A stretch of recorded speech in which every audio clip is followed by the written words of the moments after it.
year of research, I would like to set straight some of the lies occurred. Drinking is safe. There is ample evidence documenting disastrous accidents contradicting this platitude repeated by so many times by the colleagues and Houston. It won't happen here. There are documented reports of 17 oil wells and waste brine spills in Southwest Florida. One at Raccoon Point impacted 100 acres. It will bring high-paying jobs to the area. In Southwest Florida, state officials estimate that only 30 or 40 people are employed in oil production full-time. There is no gas in South Florida. Hydrogen sulfide gas was detected at 200 parts per million in a well at Raccoon Point, enough to cause the well to shut down. And every well in South Florida has a flare to burn excess gas. It will make us energy independent. Another half-truth. The only ones that will become independently rich are the oil barons. Yeah. This oil, if any, will be sold to the highest bidder outside of the U.S. Hey! I have been told half-truths and outright lies by county officials, by the FDEP, by Collier Resources, and by Danny Hughes. As the Nazis stated during World War II, if you tell a lie enough times, people will see it as true. Right. Yeah. It's about the water. Do not believe the lie. Do the right thing. We command to deny the perfect. Thank you.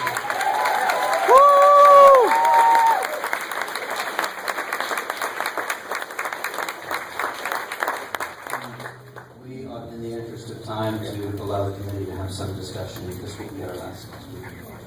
Excuse me. I would like to give Bobby C. Dilly my minutes. He has lots to say. He represents First Nation people here, and we would do well to listen to him.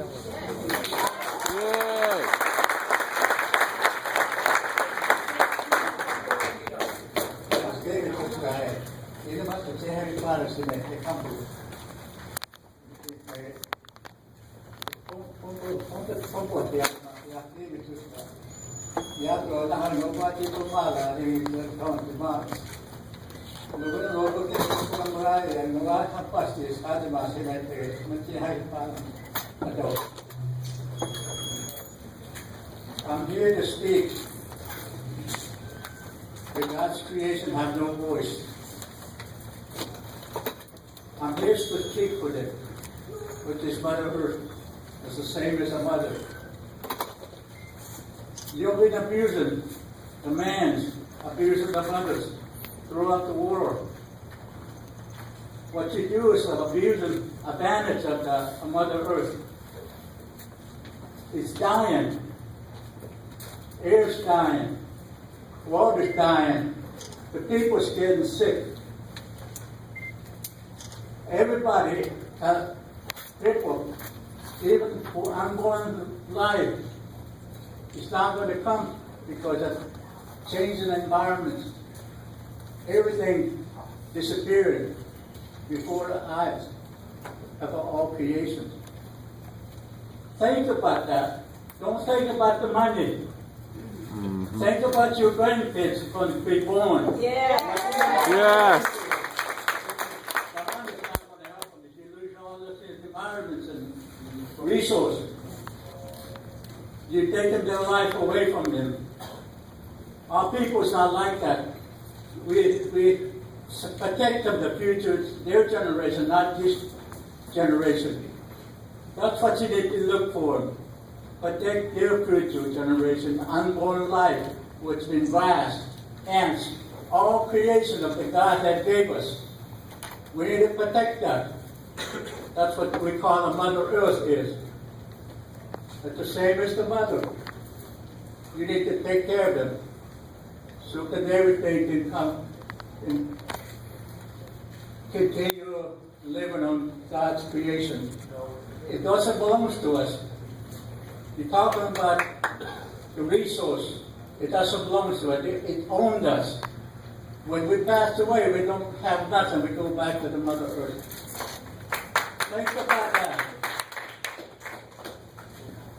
take what you need, what the Creator have told us. That's what we have been living, and our people been that way. Until about 500 years ago, everything started changing. We've been struggling since. Land, trees, animals, ants, insects. We have been struggling because of your people, what you're doing in the environment. Wake up before you kill the all creation of the God's gift. Thank you.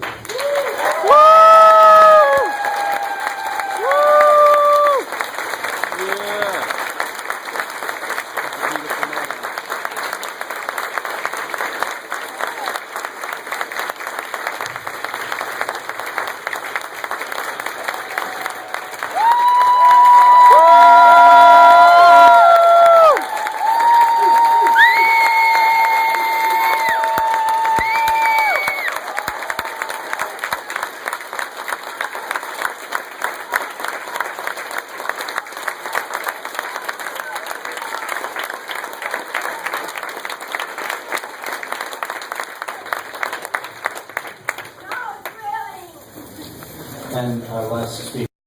I want to make a couple comments here.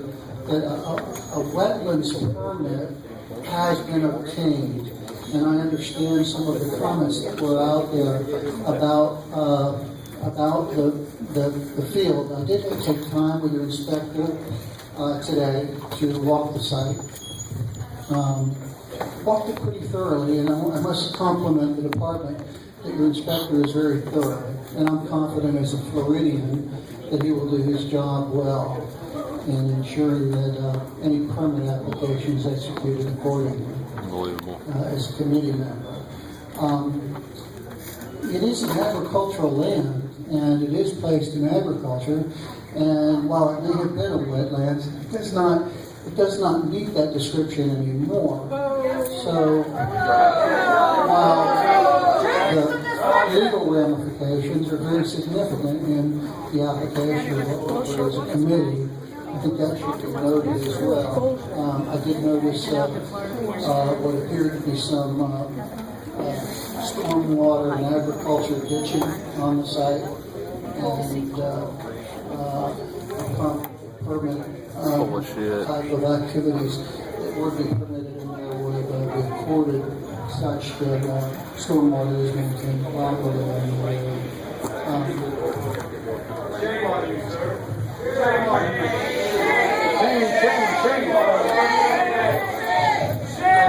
I've served on this committee, and I've observed the committee throughout my career of 29 years, and I have seen many applications, and my industry has been a good steward. And, Oh, God. One of the areas You got shit. What world are you living in, dude? Lord. We had previously performed restoration that completed, and we actually had a hard time finding that. And I think that if you look back on the track record of that, you'll see that restoration activities can take place, and that our activities can take place in sensitive areas as well. Our state uses 26 million gallons of my product a day. And it's my industry's responsibility to try and provide that. When we can do that with American resources in our backyard, this is our backyard, to provide energy and to provide energy security. And I'd love to talk to folks individually, but I just want to make a couple of comments. Bullshit. Before Mr. Monty continues, please allow him to do so. Please be respectful. No, he's full of shit. I'd love to visit with public members individually, and I also would like to thank those folks that have sent me Same old email shit, and different day. comments. I appreciate your taking the time to do so as a committee member. I value your input. I value the input of those of you who spoke today. I've got to share my comments too, and thank you for the cooperation and sharing of those. In looking at a permit application like this, I think that the department felt like it was credentialed to begin with. And I think that this courtesy of the committee getting together on an agricultural lands is demonstrative of a site that really is typically not under the purview of our committee. I think it's unfortunate that our conservation representative couldn't be here tonight because she had a previous commitment. I think this has a high priority. I drove 9 hours. It's a long ways from Tallahassee to my home. So I think we're doing our diligence associated with this. Yeah, your backyard? Okay, dude. And information. What an idiot this guy is. With the committee provided, and look forward to your input as well. Thank you. And Ms. Monica, as I listen to Paul's comments session, do you have any questions for the committee before we proceed? And I pass the microphone over to Ms. Monica. Okay. And would you like to either ask us questions or share your thoughts?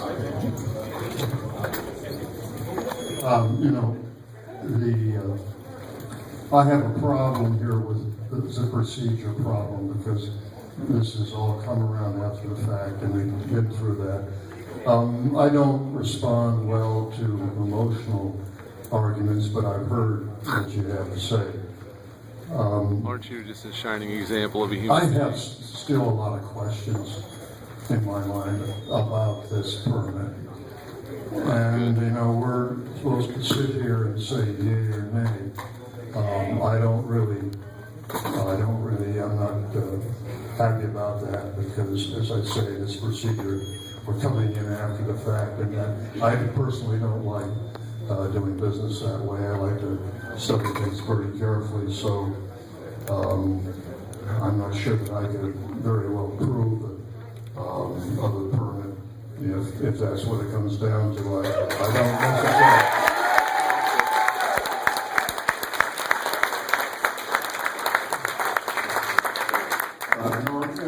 Nor would I want to deny it at this point. It's just where I am. That being the case, I would have a hard time rubber stamping this at this time.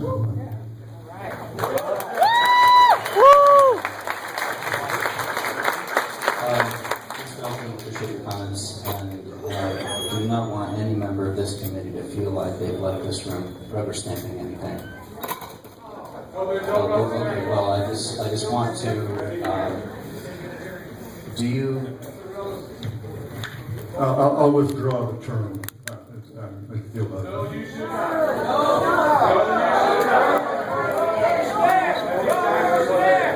Please, as we continue our discussion, Mike.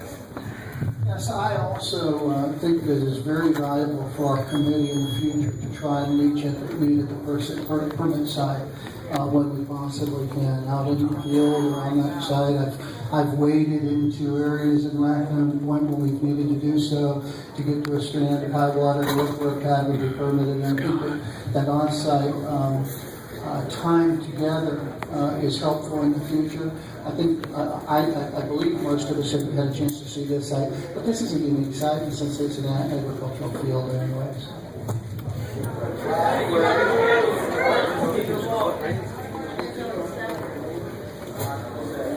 I heard everyone's comments and I appreciate it, and thank you for taking your time. We took our time too as well to come over. I had to take off from work, so. But in any case, my understanding is under this permit there will be no fracking of the wells. They can do whatever they want.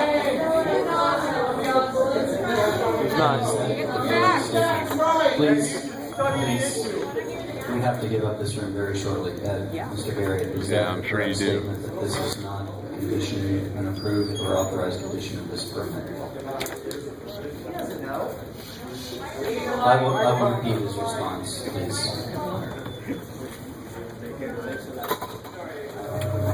The permit has a specific condition for forbidding fracking. Thank you. Using hydrochloric acid, Mr. Garrett, hold that yourself. Okay. Get your fracks right.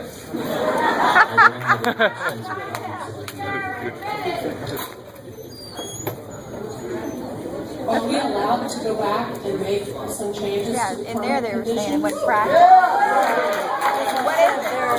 They're whistling Dixie up our asses. To either general counsel or, excuse me, please, general counsel or Mr. Garrett. Okay. Mr. Chisholm. Deny it altogether. The committee can make any recommendations it feels appropriate based upon the site-specific conditions at the site. Now, this committee, understand, does not have the final order authority. The department does, but certainly any recommendations that you make will be considered. And so, yes, you can make whatever recommendations you want concerning this permit that's before you today. It shouldn't be a referendum on whether drilling is good or bad, because it's allowed under state law. The question is whether or not. Doesn't mean it's good. The question is whether or not the conditions of this permit meet the requirements of law. And if there are site-specific things that you think are appropriate that aren't in the current permit, you're certainly able to make recommendations to the department. Motion to deny. Motion to deny.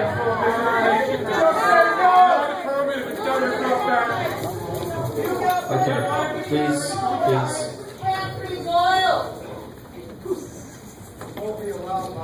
Let's have The committee has continued discussion, and Mr. Micah has a motion. Mr. Chairman, I would move, based on Paula's comments and what we've talked about here, that we make a recommendation to the department that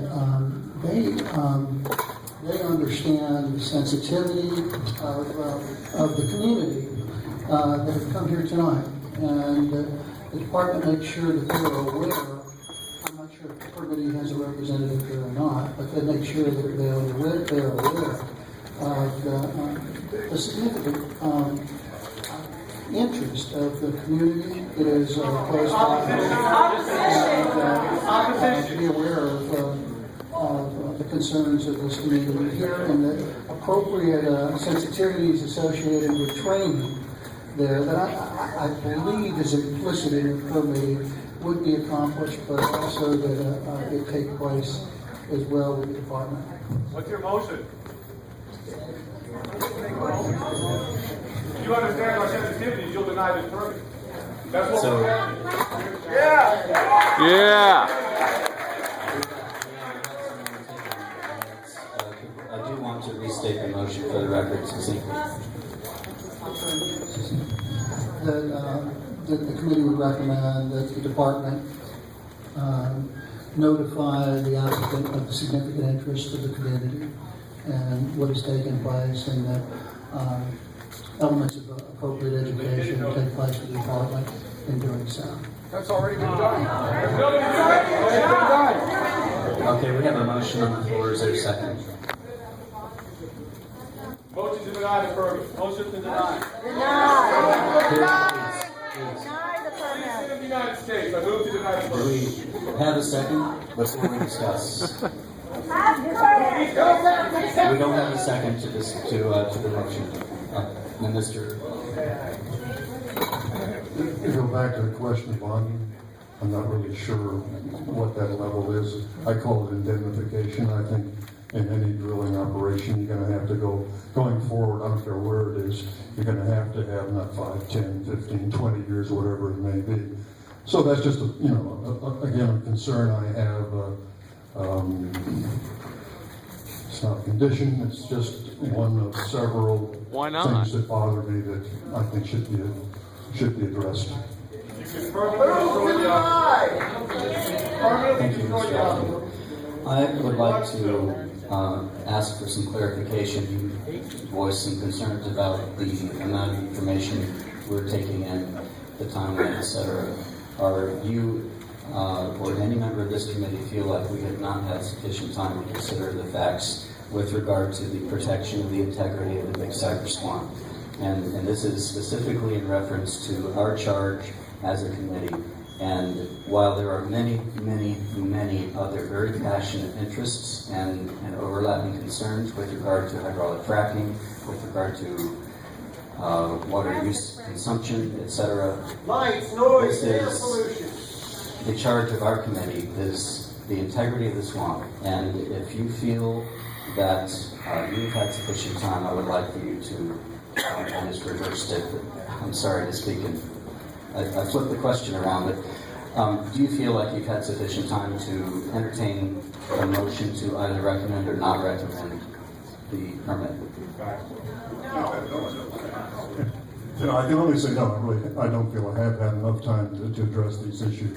I can't, you know, in fairness, go along with the permitting process. And again, I want to say that's nothing I don't mean to deny. It's just that's where I am. Thank you. And just for the record, does anyone else feel like that is their situation? That's pretty much my situation as well. I'm starting to understand this, but we've really only had the materials for a short period of time, and I would like to have a little bit more time and a few more questions. Okay, with that, we do have a responsibility to make a recommendation. And clearly, we are at a juncture where the committee, first of all, we're minus one member, and that's unfortunate due to the scheduling. But we have two committee members who feel like more time is warranted, but at the same time, we have an administrative law judge awaiting our decision. So if we were to continue this discussion, we need to turn around rapidly in order to fully evaluate the material and the comments presented to us. Those comments have been heard, those comments are closed for purposes of this committee. But if this committee, it sounds like we need more time, and I would entertain a motion to address that. Don't let the oil industry Is there a take you motion? back. Point of order, you can't entertain an emotion until you vote the current one down. The current one was not seconded, and it was withdrawn. Pumping So ass, do we have a you motion on the guys floor for are a continuance, a short order continuance of the committee? Make a motion for a short order continuance of the committee so that we have additional time to review the information. Do I have a second? Yes, you have a second.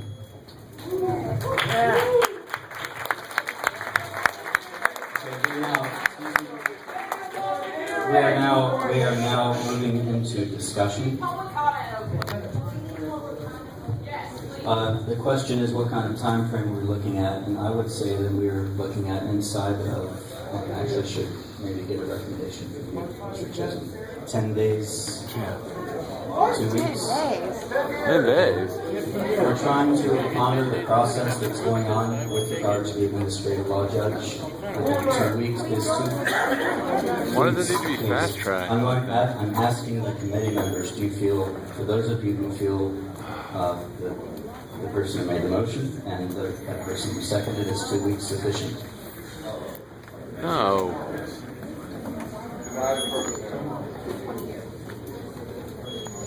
Okay, I'm hearing 3 weeks would be preferred. Does that work for you? Okay. 3 months. We can work with your staff and with regard to rescheduling, reconvening this committee inside of 3 weeks with the intent not of accepting or hearing more public comment because that portion is closed. Am I correct on that?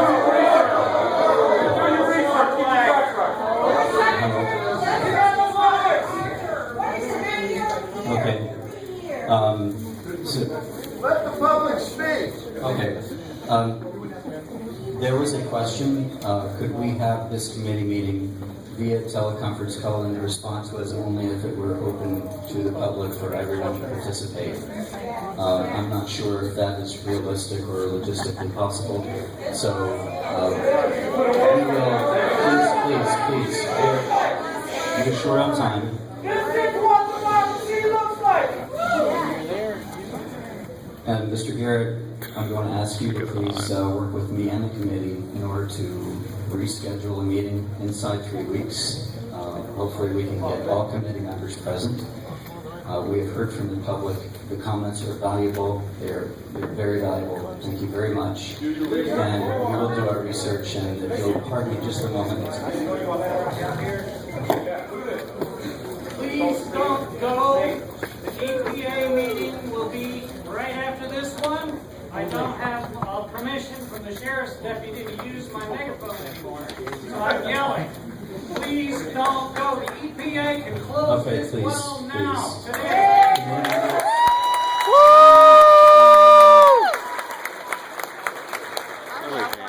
Not according to We them. have a motion and a second on the floor, and we're still in discussion. And part of that discussion is related to the consideration that we might want to continue to take on public comment. Perhaps in the form Yes.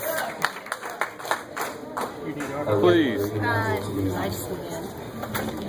Okay, and we will publicly. So, this is very important, this next statement. Comments and all other information received today will be considered by EPA Region 4 in making its final decision and will become part of our administrative record. Notice that this public hearing was published in a local newspaper, the Naples Daily News, on Sunday, January the 19th, 2014. The public notice was also emailed or mailed to other interested parties. The purpose of this public hearing is to allow interested persons the opportunity to make oral or submit written comments, and that's very important too, because we'll accept all written comments. We're going to have to limit, and I'll say this again later, but we're going to have to limit comments because right now we've got about 55 or 56 people that want to speak publicly, so we're going to have to limit comments to about 2 minutes. That's if everybody showed up to speak. And we want you to provide any other information on the proposed issuance of the UIC permit FLI 0047. For your information, I'd also like to provide the following additional background information about this proposed UIC injection well. On May the 6th, 2013, Dan A. Hughes Company submitted a UIC application to Region 4 and requested a UIC Class 2B permit for the Collier number 22-5 saltwater disposal well. The application and its subsequent amendments have been reviewed by EPA Region 4 staff and were deemed complete on July 22, 2013. By letter dated July 29, 2013, Region 4 notified Dan A. Hughes Company that we intended to issue a UIC permit in accordance with the Safe Drinking Water Act. Region 4 also prepared an Endangered Species Act Section 7 biological assessment and requested that the U.S. Fish and Wildlife Service respond to EPA's effects determinations in writing. As of this date, we have not received a response from the U.S. Fish and Wildlife Service. In addition, note that the Florida Department of Environmental Protection issued drilling permits for the subject injection well and associated exploratory oil well. Both drilling permits were subsequently contested. An exploratory oil well drilling permit was challenged in an administrative hearing on February 25th through 28th. And you all know what happened earlier this afternoon. Note that this hearing is being recorded by a video and audio recording device. We will hold a transcript of the hearing as well as any written comments and other information received as a matter of public record at the EPA Regional Office in Atlanta, Georgia. This information will become part of the administrative record. Since this public hearing is being held more than 30 days after the public notice was published in the Naples Daily News, the public comment period will end at the conclusion of this hearing. This hearing provides interested parties with the opportunity to make oral comments and to submit written comments and other information on the proposed UIC permit issuance. There will not be an opportunity for EPA to respond to questions from commenters. That's why we had a 2-hour informational meeting preceding this public hearing. And any questions directed to a commenter from myself will be for clarification purposes only. EPA will consider all comments made and respond to all questions raised in its formal written response to comments that will accompany the final permit decision. Any and all persons present and desiring to make oral comments will be allowed to do so to the extent possible. Like I said, we only have 2 hours and we're late getting started, so we're going to do the best that we can to hear from all those that do want to speak. All those desiring to speak should have indicated on the sign-in sheet. There's a sign-in sheet at the back of this room. Some people signed in during the informational meeting, but if you did not sign in and you want to speak, be sure to go to the back room. The 2 EPA staff back there, 2 ladies that will help you do that. In order to allow all participants time to express their views, I ask that you limit your comments to 2 minutes. If you do not finish your comments in the allotted time, I will ask that you defer the remainder of your comments until each person has had an opportunity to comment. Then, if there's time at the end of the meeting, we'll give you an opportunity to finish your comments. Now, this is what we're going to try to do to try to move things along. I'm going to call speakers 2 at a time. So the first person that I call is going to be Dr. Karen Dwyer, I believe. And the second person is the other Dr. Dwyer. So she will come up here and speak, and then the next speaker is going to sit in the chair right here. So, like I said, we'll call 2 at a time, help things move along. Hopefully, that 2 people come up at a time, that will be good. And again, just to reiterate, if you signed up for the preceding meeting of FDEP, you need to sign up again at the back of the room that you attended this public hearing. I'll ask each person making a statement or submitting written comments or other information to step forward when I call your name. And again, it's going to be 2 people at a time. And I ask that you state your name for the record, spell it if necessary, and state your interest or the organization that you are representing. Before we proceed with oral comments and the submission of written comments, and again, I want to stress how critically important that is if you're not speaking tonight and you have comments to make sure that myself or Duncan Powell or Jim Ferreira or the 2 ladies at the back of the room helping people sign in get your written comments so that we can include those in the administrative record and the response to comments. I'd also like to recognize any local or state elected officials who would like to make a statement. Any state or elected local officials here that would like to make a statement? I'm Tim Lance from the Collier County Commission, District 5. Okay, where do you stand? Thank you, Commissioner Nance, and we appreciate that. Now we'll proceed with the statements of persons who submitted requests to make oral comments, and so I'm going to go over here. Close to the ball. That would go over to our steering committee, bro. Just keep where he stood up, just to announce himself and not stay his position. I'm going to be timekeeper.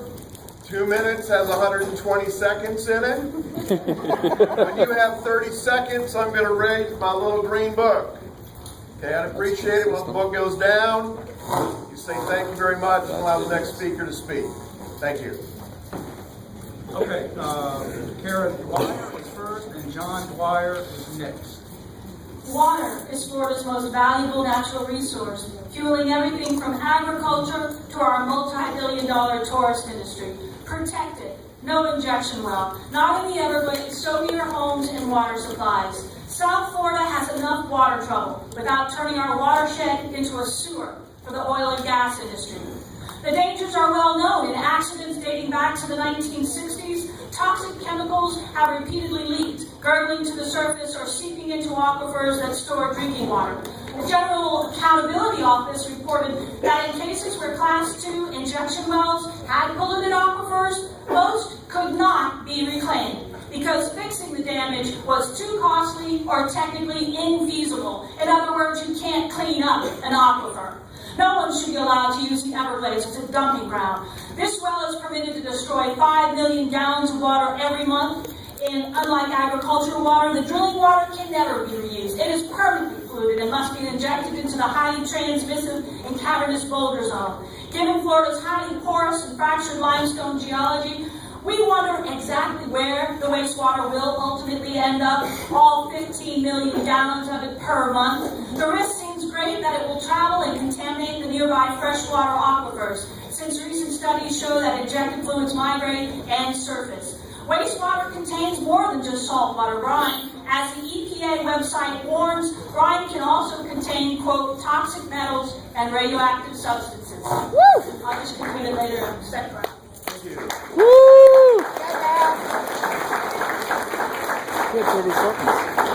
John, before we get started, next on the list is Jamie Duran Henson. Jaime. Go.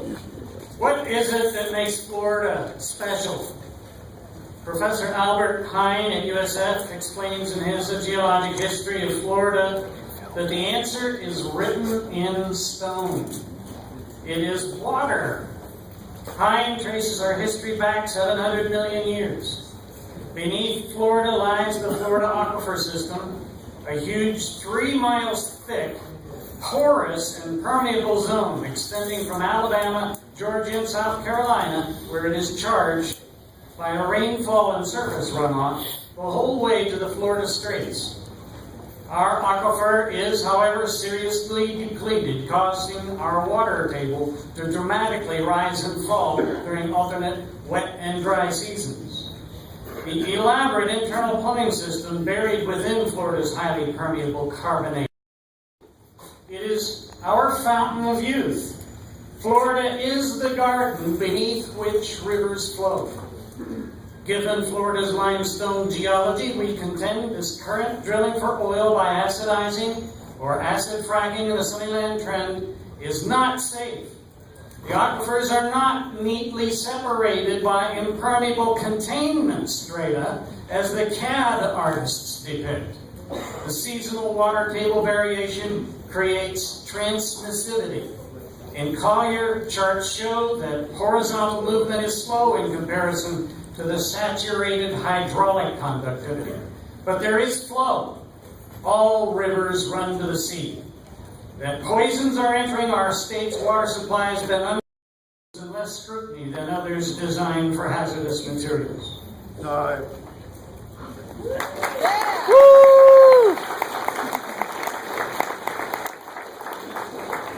next two speakers on my list are Pamela Duran and Jennifer Hecker or Amber Crooks.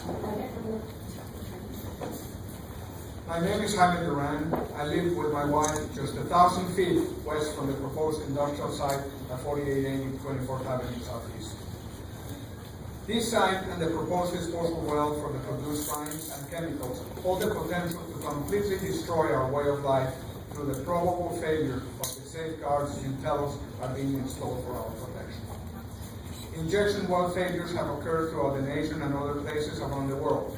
Many are documented in the reports we have provided you as examples of the hazards we face. I am certain every person in this room has the same goal of protecting the health and safety of residents, animals, and the environment to ultimately ensure that the water supply we depend on is kept safe now and for generations to follow. According to ProPublica, structurally a disposal well is the same as an oil or gas well. Tubes of concrete and steel extend from the surface to 2 more miles into the earth. At the bottom, the well opens into a natural rock formation with no container. Waste seeps out, filling tiny spaces left between the grains in the rock, like the gaps between the stack marks.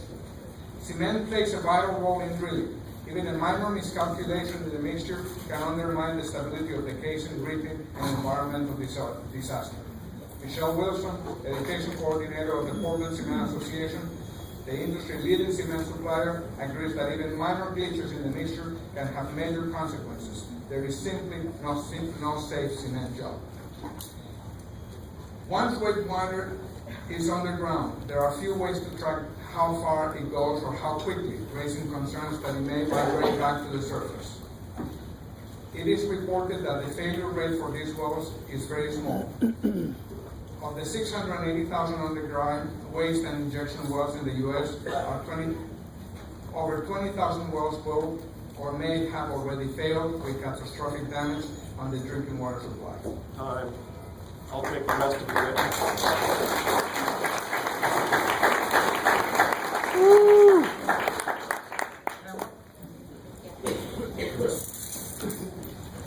I think everyone in this room has the same goal. And I think by working together, we can protect the health of people and animals and environment and keep safe, clean drinking water. We were first notified about this in April 2013 by a company called Total Safety. It has been a year. They told us about deadly hydrogen sulfide gases, explosions from all kinds of sources, contamination, oil spills, you name it, they said it. They were fired. They don't work anymore. There has never been another safety company named. DEP said they'll be named after drilling starts. I really feel safe about that. Really? Over the past year, we have raised concerns to the colliers and the youths. They have answered to all our concerns with, it's safe, it won't happen here. I have been reassured by the DEP and Commissioner Tenhans in several meetings that there has never been hydrogen sulfide gas in South Florida. This is not true. In preserved documents at Raccoon Point, they've had 100 to 200 parts per million of hydrogen sulfide gas. This would be deadly.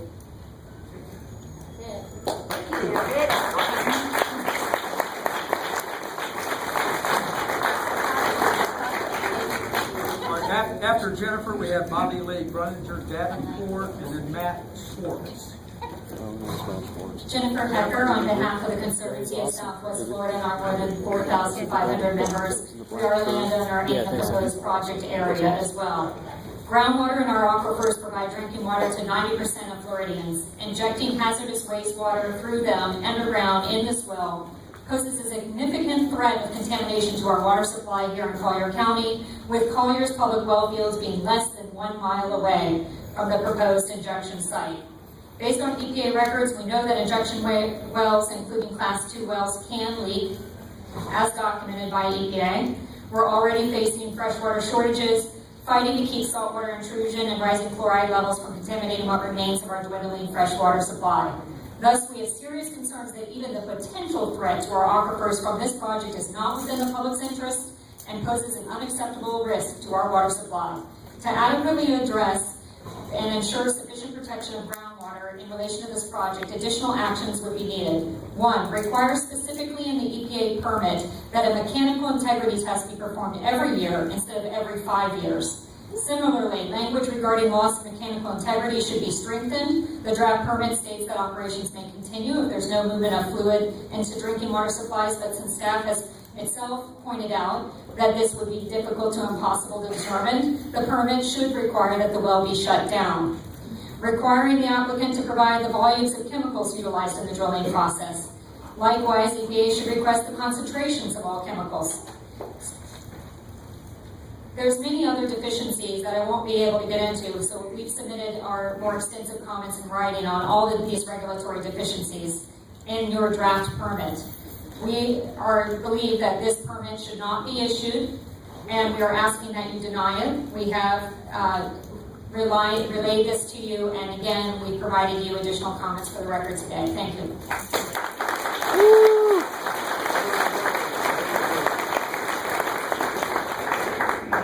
For the record, Bobby Lee Davenport, and I'm here today representing the Responsible Growth Management Coalition, Save Our Creeks, and Environmental Confederation of Southwest Florida. And I'd like to point out that the Environmental Confederation of Southwest Florida is an umbrella group over 9 counties, and there's several environmental groups under that umbrella, as well as many individuals. So I'm here today speaking the comments of several thousand people that could not be here today from 9 counties. We're asking you to deny the permit. The injection wells have repeatedly leaked, sending dangerous chemicals into the aquifers. And they're only tested every 5 years, and irreversible damage could happen before testing was even done. An NBC investigative news report reported that in areas where these types of chemicals have been put into the ground and used in oil exploration operations, the cattle are quietly dying, their tails are falling off, their bones are breaking, they're having premature births. And now we have this slated to go in 1,000 feet away from homes. I cannot believe we're here today even talking about this. Woo! Yeah. I'd like to point out that between 2008 and 2011, regulators reported 150 wells that were contaminating aquifers. Many of those were Class 2 injection wells, just like the wells slated to go in right off of DeSoto. It's 1,000 feet away from homes. It's priority 1 panther habitat. The panthers are nocturnal, so the lights, the noise, the vibrations are going to drive these panthers out of their territory south across I-75, where there will be many road kills as well as panthers fighting over territory. The cumulative effects have got to be considered. The drawdowns from the groundwater pumping are not even a consideration, and everyone knows there's a loop in the law that allows this to happen, and I'll give you the rest of my comments. Thank you. Please deny the permit. Yeah! Yeah! Woo! Thank you. This is Matthew Schwartz again. Matt, and next on the list are Marlene Robinson and David Urich. So if you'll come up. Okay, Matt, sorry. Okay, thank you. This is Matthew Schwartz again from South Florida Wildlands Association. This is great that you guys all came out here today. You know, this is not something we see all the time. I would take just a moment to thank everybody for doing that. I first found out about this project when the residents found out about it from their letters saying, hey, there may be hydrogen sulfide gas in the area, here's your evacuation route. And it was written up in the Naples News, and I said, wow, an oil well next to the Florida Panther National Wildlife Refuge, that's bad. And I started coming out here, and I kept driving back and forth from Lake Worth to here, and meeting a lot of people. It's amazing how many people I actually know out here now in this community. I'm actually staying here part-time in Estero. I'm using my time up for this, but I do want to thank you guys for coming out here and being a community and standing up. So, about this injection well that you guys are thinking about putting in here. The colleges, by the way, I had a discussion with County Resources. They said, well, you know, if by some miracle you get that injection well stopped, we'll just truck the stuff out in tanks. And the stuff they're talking about is the salt water and all the other stuff mixed in with it, the drilling fluids, the contaminants, the radioactive materials that come up from almost 2.5 miles down below the ground in the lower Sunnyland Trend. I know why the colleges are doing this. Crude oil is $100 a barrel. They've taken 120 million barrels of oil out of the Sunnyland already. Wow, 120 million times 100, that's a lot of money. And they think that the stuff down there in the lower Sunnyland Trend is even more. So they're looking at billions of dollars of revenue down there. That's what they're seeing. They're seeing a faucet that you turn on, the crude oil comes out, you take it out, you sell it to the highest bidder, and you make a lot of money. But this is not about money. This is about our community, this is about our wildlife, this is about the Everglades. People have already spoken about Class 2 injection wells, what they do. They leak. We don't know what's down there. We don't know what's down, exactly what's down 2,200 feet, not just in that area, but in the whole area. I have to say something really quick. I know I'm running out of time. The use company has leased 115,000 acres. There's 300,000, 400,000 acres there being leased. We got to protect all of it. Thanks.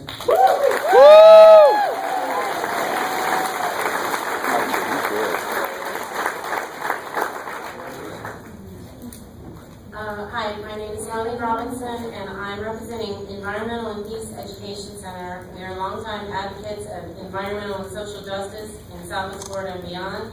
The first thing I want to do is congratulate this community of residents and activists who are here today and have worked tirelessly to make this meeting happen. You all deserve so much more than a round of applause and have my undying respect. Next, I feel I need to read excerpts from the mission statements and goals of the environmental entities that are here today. The mission of the EPA is to protect human health and the environment. EPA's purpose is to ensure that all Americans are protected from significant risks to human health and the environment where they live, learn, and work. The current EPA 5-year strategic plan lists protecting America's waters as one of its goals, and further states that it will protect and restore our waters to ensure that drinking water is safe and that aquatic ecosystems sustain fish, plants, and wildlife to attain the objectives of protecting human health and protecting and restoring watersheds and aquatic ecosystems.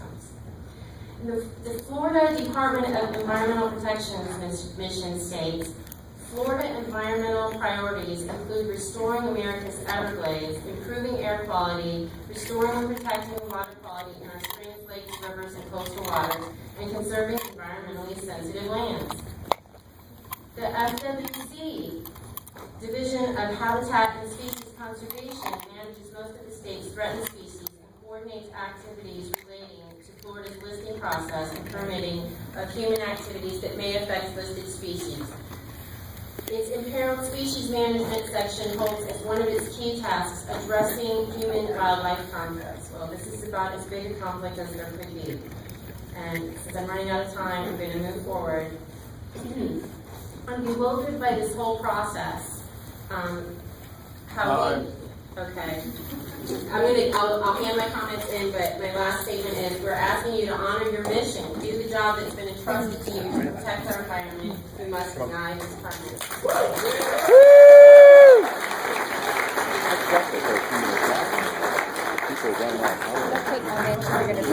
Then after David, I've got Linda Horton and Stacy Lee Sherwood. So he'll come up. For the record, I'm Dave Urick, a life member of the Responsible Growth Management Coalition. There's still 3 others of us alive, but we founded the coalition back in 1988. If I look a little familiar to some of you, I was director of Youth Haven here in town from 1984 to 1991. I have a lot of talking points that have been given to me and what have you. My basic concern is surprisingly a chemical one. And I'm just going to read this, and if I have time, I'll make some other comments. Has there been any study of the effects of the acid brine on untreated water on limestone? As I understand it, the proposal is to inject a slew of dissolved chemicals into the boulder zone. Limestone is the basis of the whole aquifer system of Florida. If the acid brine dissolves limestone, we don't know, do we know? It would seem that we will create massive sinkholes, not to mention the loss of thousands of gallons of drinking water to be used to frack. Please have real science study this due to the fragile Florida limestone base. Recall the current permits while this study is made. We cannot fix an oops if Florida is dissolved from the base up. This is urgent. Yeah! Yeah! Woo!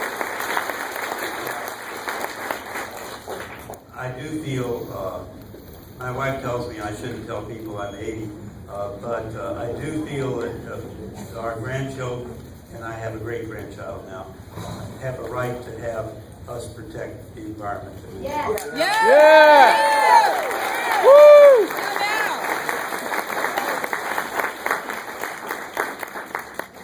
Okay, Linda Horton. Stacy Lee.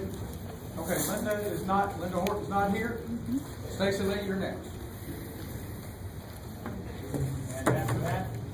And after that, we have Joe D. Muley or Don Boritz and John F. Hack. Good evening. My name is Stacy Lee Sherwood, and I work for FWC in the Endangered Species Department. And I'm here today to stand in strong opposition to the approval of any drilling in or near Big Cypress watershed or any park, refuge, wetlands, undeveloped land, residential area, or sanctuary. So deny the permit. Yeah. And in the future, deny the permits. As Karen had already stated, unlike ag water, the drilling water cannot be recycled or ever reused because it's toxic and deadly, and we know this. Read your own EPA records. Florida is already severely stressed with dwindling water resources, including annual water restrictions, which we all suffer in South Florida. So it'd be criminal to permit the oil industry to further destroy our water. Once the water is polluted, it can never, ever be clean enough, despite government agencies and industry officials claiming otherwise. Their claims are based on money and politics and not real science, and we all know that. There are more than 680,000 underground water and injection wells nationwide, of which 150,000 shoot industrial fluids, thousands of feet below the surface. As Matt has said, it's extremely dangerous. Scientists and federal regulators, which are you, acknowledge they do not know how many of these sites are leaking. According to EPA, its own technical expert on this, Mario Salazar, who you guys have been working with for over 25 years, and he's been an expert, quotes, in 10 to 100 years, we are going to find out that most of our groundwater is polluted, a lot of the people are going to get sick and possibly die. So I'm running out of time. So none of these above issues have ever been considered by the DEP, the FWC, or even Fish and Wildlife. Clearly their actions are only to counter to the industry. So in closing, I'll remind all of you that you are indeed public servants paid by the taxpayer to serve our needs of clean drinking water and a healthy ecosystem. You are not supposed to be a lobbyist for the oil, coal, gas, fracking, and the industry. Yeah.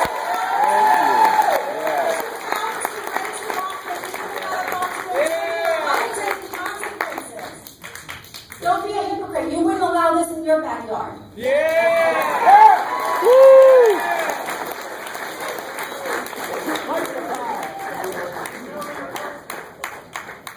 Break free from your oil addiction. You go, girl.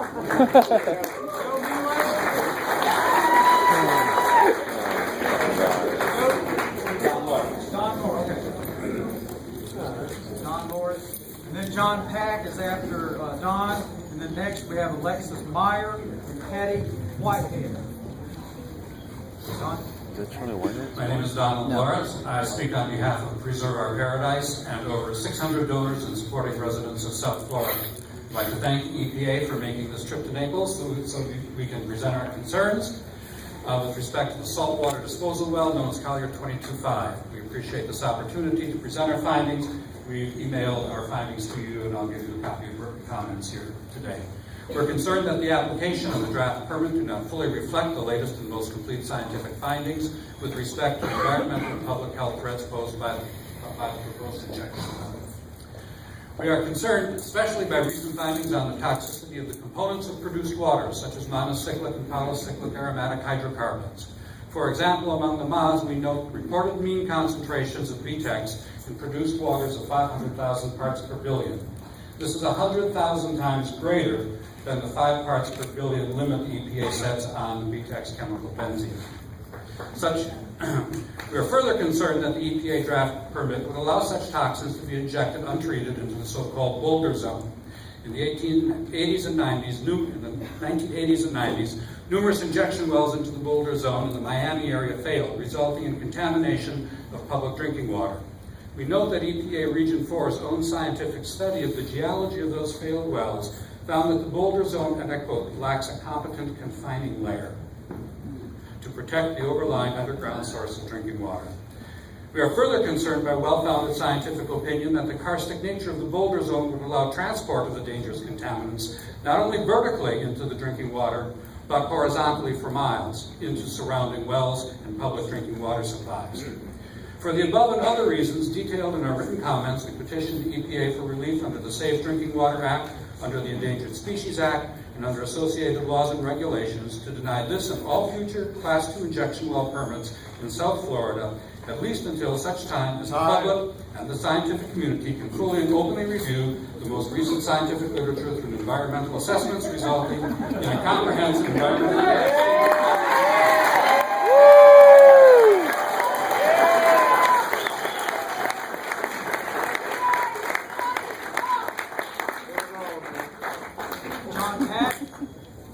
John Pack, last call. Okay, Alexis. And after Alexis, Patty Whitehead, Gary Beardsley.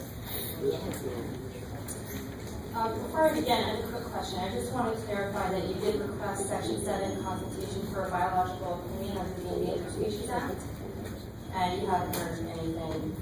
Haven't had a response. Okay. I just want to. Yep. Thank you for convening this hearing today. For the record, Alexis Minor. I am a representative of the National Sierra Club's Florida Panther Critical Habitat campaign.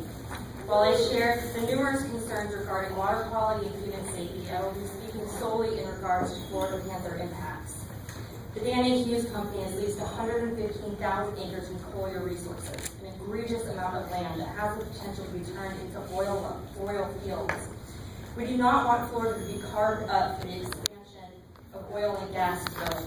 We host some of the most unique ecosystems and imperiled species on this planet, and drilling will undoubtedly threaten what makes Florida irreplaceable.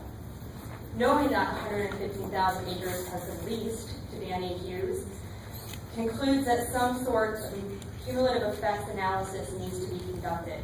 No single project has the potential to wipe out the species, but death by 1,000 cuts is increasingly threatening the future of the Florida panther. I want to know if in your consideration of this permit, you've looked at the siting of the total 115,000 acres. Our environmentally sensitive lands cannot and should not be filled with wells. The EPA's biological assessment concluded that there will not be any effect that is likely to kill or injure wildlife, significantly modify or degrade the species' breeding, feeding, or sheltering habitats, or impair other essential behavior patterns during reproduction, foraging, hiding, and resting. I would like to know what merit these statements were concluded on, as there have been no studies conducted analyzing the impacts of wildlife behavior and life history from oil drilling, increased traffic in the area. Saying that panthers and oil wells can coexist is unacceptable without peer-reviewed studies to support the claim. As of this morning, the Sierra Club alone had gathered 58,361 signatures. Yes. People of Florida do not want this. Its impacts to the environment, and specifically the Florida panther, have not been adequately analyzed. We ask you to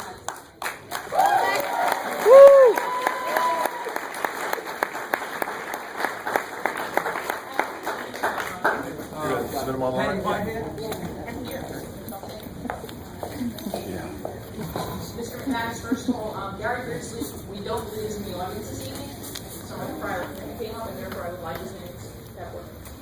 Well, since we have so many people, we're just going to have 2 minutes per person, and we'll take your written comments, Yes, and if you have time at the end, you can finish making your comments. Well, I would like, yeah, I would absolutely like to have that. Okay, and then after Patty, like I said, we've got Jennifer Rusilio and Marcia Craven. What I'm going to present on this evening is a regulatory background that brings Mr. McManus here to speak. And I will speak quickly. The oil industry and collier industry is empowered by the inadequate regulatory processes surrounding the enhanced oil recovery processes presently being permitted in our state, are planning on turning the highly porous karstic structures of our state's unique underground geology and its highly interconnected underground aquifer system. The same aquifer system that we depend on for our drinking water, the same aquifer system that sustains the wetlands of the Everglades, and its incredible aquatic biodiversity into a toxic waste dumping site. To provide background for those in the audience not familiar with the federal regulatory framework pertaining to the subject Class 2 underground injection control well, otherwise known as saltwater disposal well, the federal program to manage hazardous waste was established in 1976 by the Resource Conservation and Recovery Act. Under RCRA Subtitle C, Congress directed the Environmental Protection Agency to promulgate standards applicable to persons who generate, transport, treat, store, or dispose of such waste. Under the program, federal waste handling requirements govern every phase of waste management, from its generation to its final disposition and beyond, cradle to grave. The stringent Subtitle C standards apply only to waste identified as hazardous according to the regulatory criteria established by EPA. The highly controversial caveat to this appropriately stringent set of standards is the waste excluded from the regulatory definitions of hazardous waste pursuant to Amendment C in the Solid Waste Disposal Act Amendments of 1980. These amendments are more commonly known by the names of their sponsors: the Bevel Amendment for Representative Alex Bevel, the Benson Amendment for Senator Lloyd Benson. These amendments exclude specific large volumes of industrial waste from Subtitle C specifically.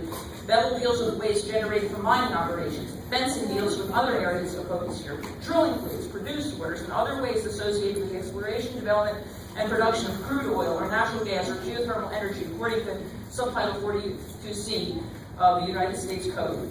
More specifically, the Benson Amendment adds... I would like to conclude these comments later then. I've written down that you need more time, and when we come back around after we comments here. She has to get a lot of stuff that Trump speaks in there. Good evening. Thank you for convening this meeting. My name is Jennifer Rubio, Rubiello, and I'm a field associate with Environment Florida, the state-based, citizen-supported environmental advocacy organization. We work to protect clean air, clean water, and open space.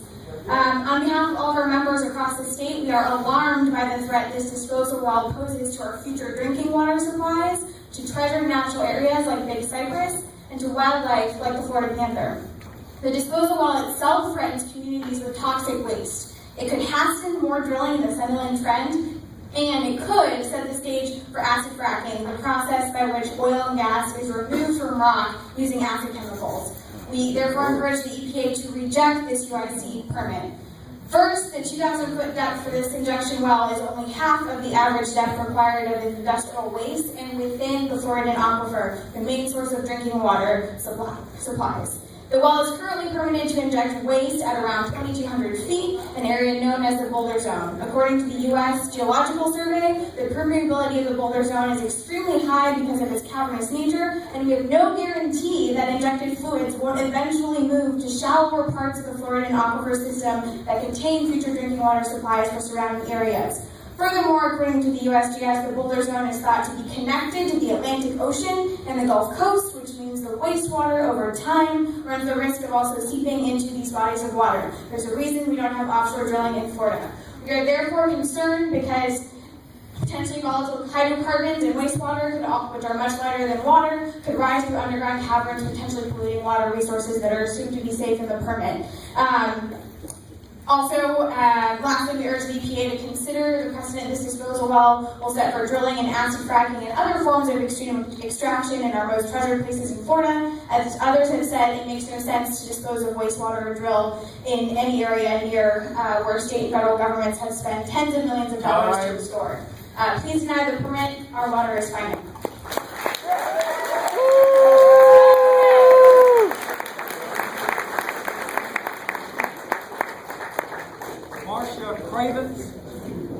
Marsha Craven's here.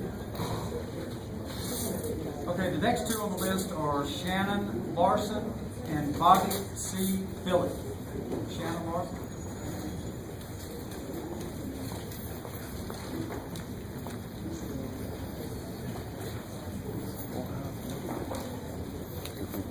There's a terrible crime out there in the world. Hold the mic up to you, sweetie. There you go.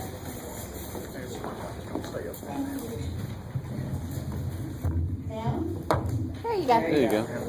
There's a terrible, mournful cry out in the world that those that have ears to hear can hear, and those that have eyes to see can see. Nature in all its forms has the right to exist, persist, maintain, and generate its vital cycles, not just humans. Breaching a non-human right to life is a crime against nature. Crimes against the natural world are crimes against ourselves and are a threat to human life and survival. We must acknowledge that nature has rights and proceed with earth-centered awareness. We cannot, as human beings, continue to ignore violations of the rights of the earth, rights of nature and our future generation, and we cannot ignore the widespread damage caused by environmentally destructive acts of oil and natural gas extraction. If drilling is allowed, and these wells are allowed, Collier Resources, Dan Hughes, Brightburn Energy, and all the others are guilty of crimes against the natural world and the genesis of eco-genocide of all these areas that we've been talking about. Waxahachie, Big Cypress National Preserve, Panther Refuge, all of those areas. And all of this is being done illegally. The areas, Collier Resources has no right to issue these permits. Time.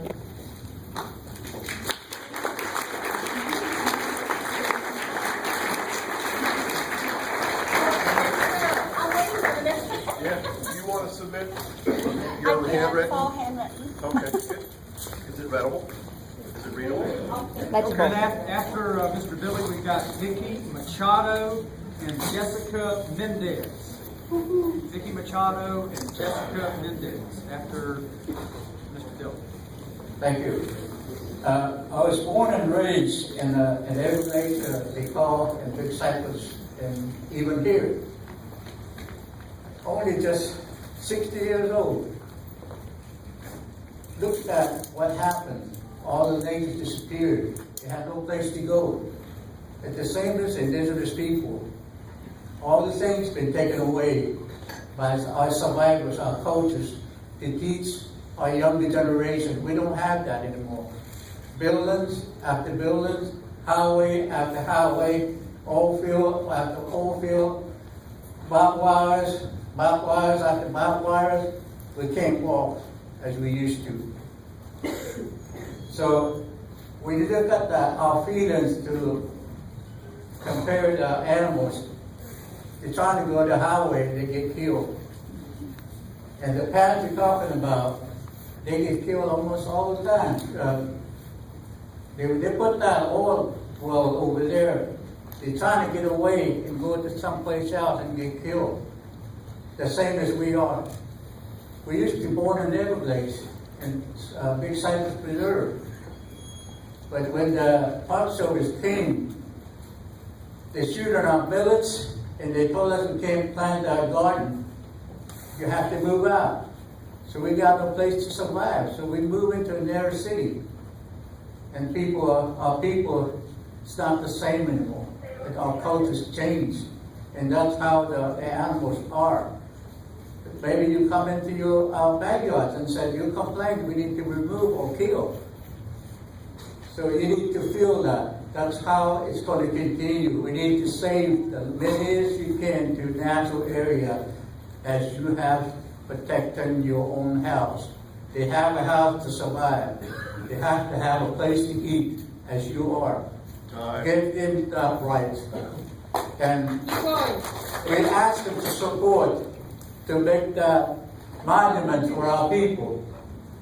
Because when you see this part of Everglades, the next one be Big Cypress Preserve. And that's when the military came and slaughtered our people. And then you cultures, you saved that military monument, you call. That's what we've asked them to do this. Big Cypress and Everglades and the others. Because if you see those dark places, that's my ancestors' burial ground. They slaughtered by your army.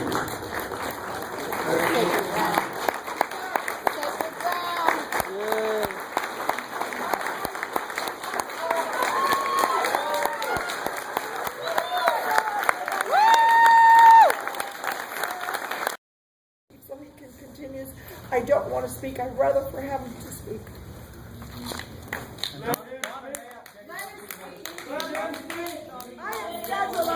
I'm on the Is it okay? You want me where you finished or not? Please let him continue. Okay. Never finished. You want more? Right. Yay! Woo! My name is Barbara Naples. Napoles. I'm next to the glass in line. Thank you, ma'am. Thank you. Thank you, Barbara. And also, my name is Bobby Sibley. I'm Mikisuka Simanoda Nation. I represent, I'm one of the clan leaders for my people, my nation. And so often to see, born and raised, used to be a natural area. We're here at one time. And my elders were saying that you're going to see that one day. But I didn't believe it. I hoped it wasn't my time. But I stepped in on what my elders have spoke about. It's going to get worse if y'all continue destroying the natures. You can survive and comfortable, but think about what you're bringing in. Right now, we have air pollution, water pollution, the food pollution. All of those things is affecting our way of life. All of us. We're part of the creation. Acknowledge that God that gave us responsibility to take care of the natures, His creation. We have a responsibility to do that. You please do so. I'm asking you to do it because I know you have grandkids, great-grandkids, to protect them, because that's what we're losing our way of life is at this moment. Indigenous people throughout the country, throughout the world, the struggle is the same as I am today. Thank you.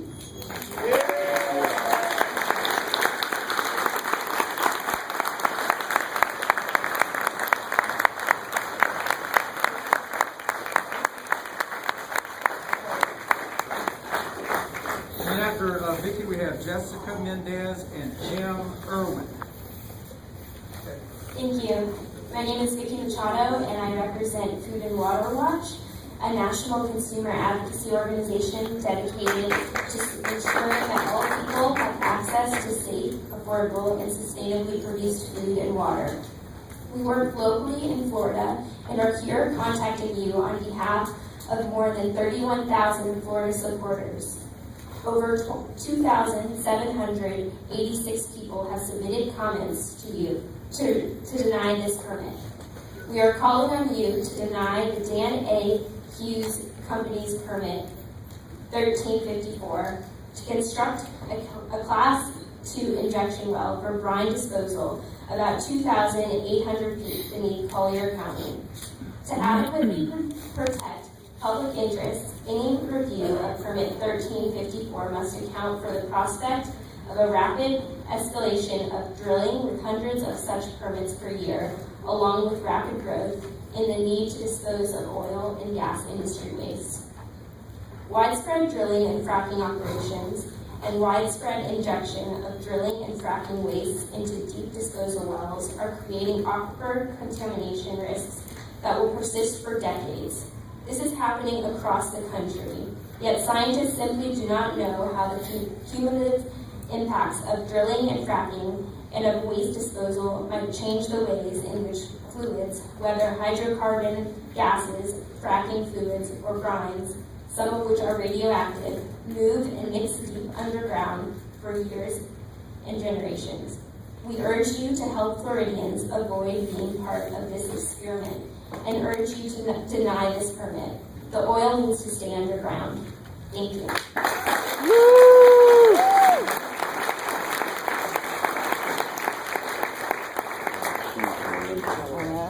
Hello, for the record, my name is Jessica Mendez.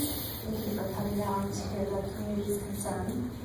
I would like to talk about 3 things today: the effect of this project on our local economy, the potential of contamination of our drinking water, and the risk of drilling being higher than reward. So let me just clear up a common misconception. Being for the environment and people does not mean I am against business. Our economy, environment, and community are interconnected, as you are all well aware, and we cannot simply make a decision on one that does not affect the other. I'm concerned about the continued investment of this type of industry in our local economy, the equitable benefit of local ownership of the company, and the meaningful employment opportunities for local residents. The greatest challenge we face today is restoring our economic strength. We all know that means working towards developing reliable, cost-effective, and renewable energy. Proponents say Collier County is lucky to have this industry in our backyard. We're enticed with terms like economic growth, job creation, increased government revenues, and infrastructure improvements. But the reality is that most jobs created will be temporary. People are hired during exploration, and few jobs are long-term. Rather than bringing prosperity, we're more susceptible to the boom and bust cycle of petroleum production. As we grow, we have an increased need for water for agriculture, industrial and domestic sectors. And when I think about the pros and cons of this project, Professor Edward Glab at FIU said it best. He said, the question in my mind is whether the juice is worth the squeeze. There are other places that we could drill that are less risky and have greater qualities and quantity of oil. So putting the risk of contamination doesn't seem worth the rest of the squeeze.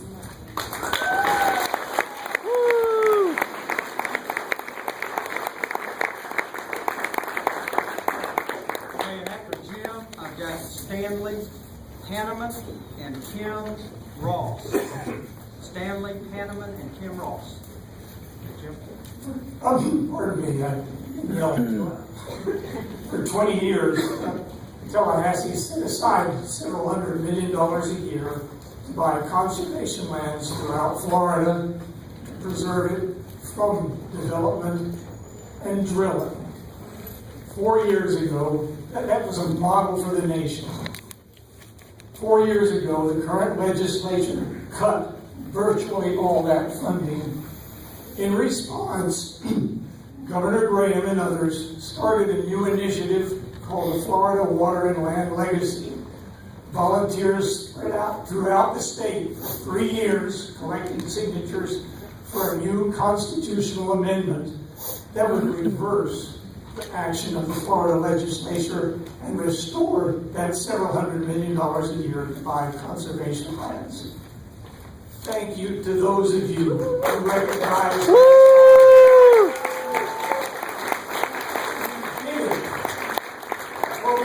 Amendment number 1. This relates to the project at hand because the problem is in Tallahassee. Sure.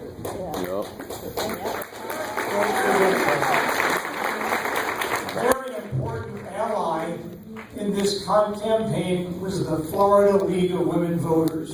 At their state conference, they debated hard whether or not to back this amendment, and they voted yes to back it. They are a very strong ally. They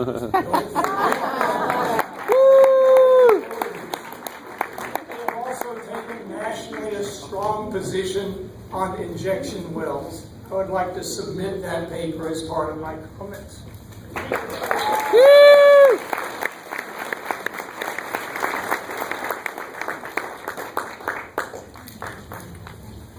Hi, my name is Stan Pan, and I'm with the Broward Group of the Sierra Club. There are 60 species, including the Florida panther, that are at risk if this project continues. But the biggest threat is to the human population.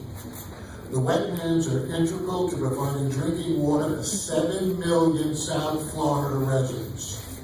There is a high probability of contamination spreading into the aquifers, as well as the porous limestone from the formation of oil can be found.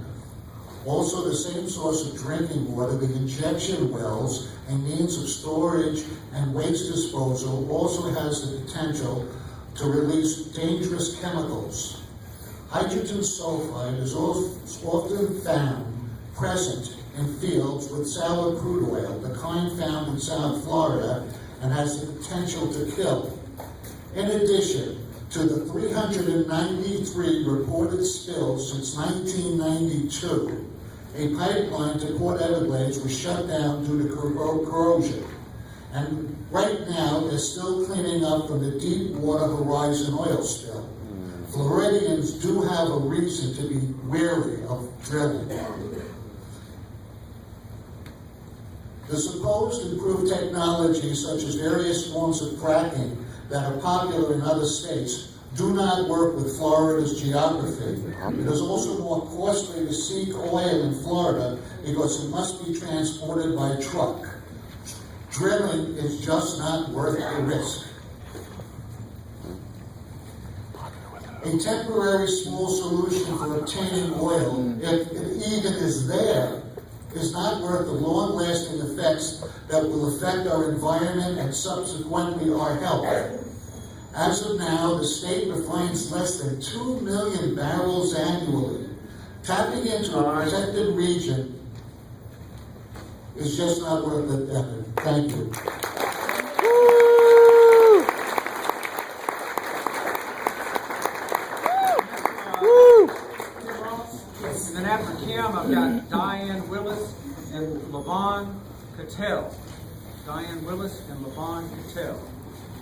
Hi, I'm Kim Ross with Rethink Energy Florida. I represent thousands of Floridians across the state of Florida that are concerned about this well.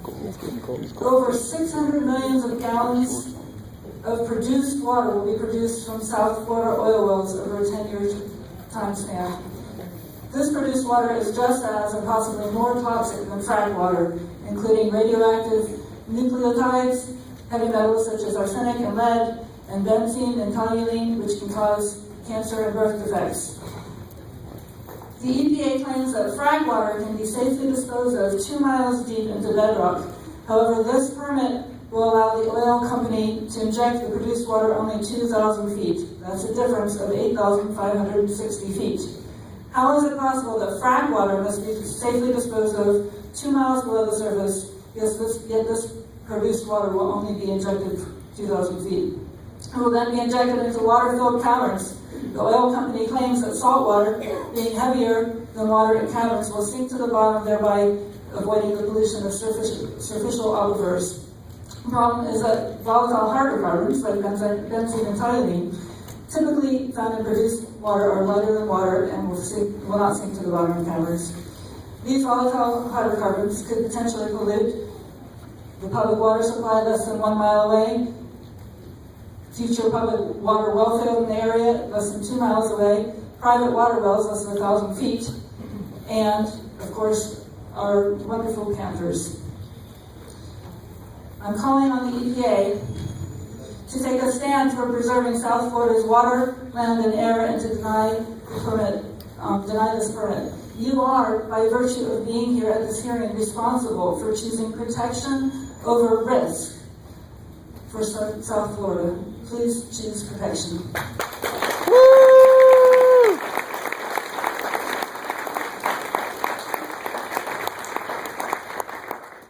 Diane Willis.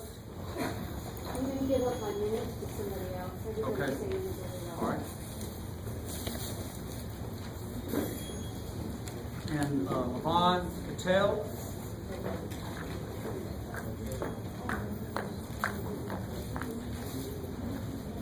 Good evening. Thank you for calling this hearing. My name is Levon Patel. I'm a Collier County resident and the Director of Outreach for UnitedWomen.org. Tonight I represent over 900 households. I'm extremely distressed about the threats this project poses to our drinking water, our environment, and our quality of life. I am concerned that the EPA is prepared to issue a permit that could allow hazardous materials to be injected into Collier County aquifers. It's appalling that there are special rules for the oil industry that turn a blind eye and automatically assume wastewater to be non-hazardous. If the EPA permits this well, you'll be allowing a toxic mixture of wastewater to be injected just 750 feet below our lowermost source of drinking water. It's way too close for comfort. Our region has experienced periods of extreme drought. In addition to development, the area has lost numerous natural aquifer recharge areas. In fact, Florida is one of 14 states predicted to face a high risk of water shortages by the year 2050. Any additional threat to our water supply or contamination caused by this project is, again, simply not worth the risk. Here at Unite Women, we ask that you deny the permit. Thank you. Yeah. Woo!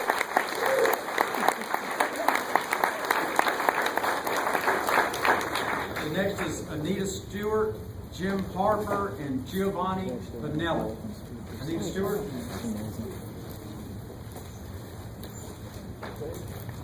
I'm with the Hillsborough County Soil and Water Board, and I'm asking you to deny the permit. Floridians do not want oil drilling or fracking here. It won't repair our economy and it won't bring us jobs. It will destroy life as we know it.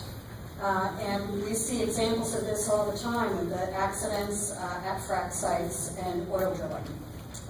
What I find remarkable is that an administration that's plunking down millions of taxpayer dollars to restore the Everglades is willing to turn over our precious land and water to be fracked. It's just unfathomable. The water, soil, and wildlife will be destroyed, and these crimes will have an unknown impact on humans as well. And safety is another big issue now that total safety is out of the picture.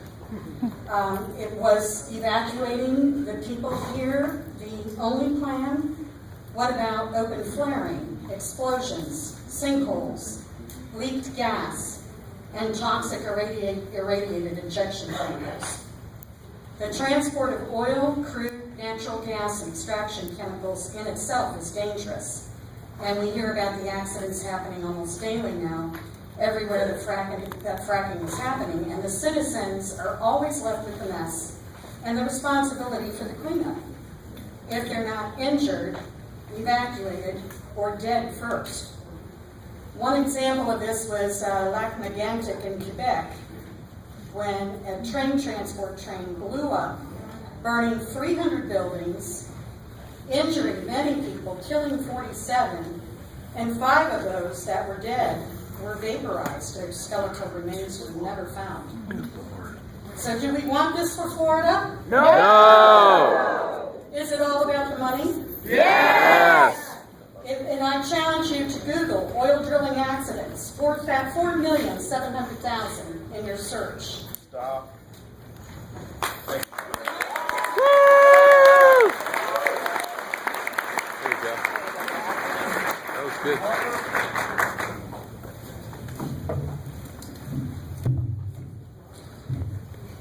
Good evening, my name is Jim Harper. I'm representing 350 South Florida.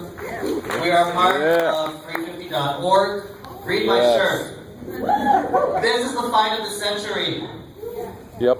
And we're talking about playing climate roulette by continuing to permit all kinds of oil wells across Florida. Not in my state. I was born here. Yep. It's not going to happen. So you should stop it now. Deny this permit.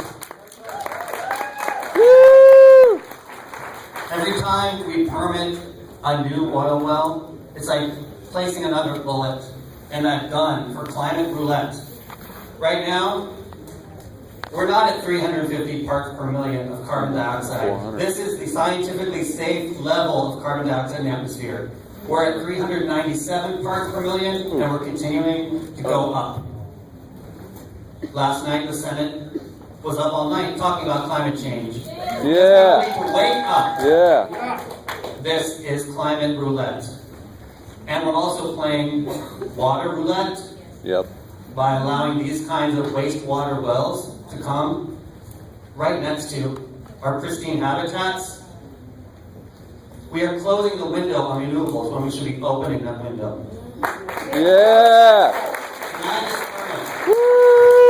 And here in South Florida, climate change means 3 words. Sea level rise. Yeah.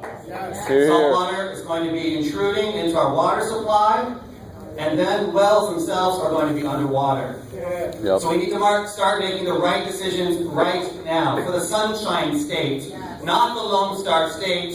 Don't mess with Florida. Don't mess with Listen, I want to tell you something. Last year, I was employed by the Florida Department of Environmental Protection as a consultant for 6 months. Stop. They forgot their name is Environmental Protection. Yeah.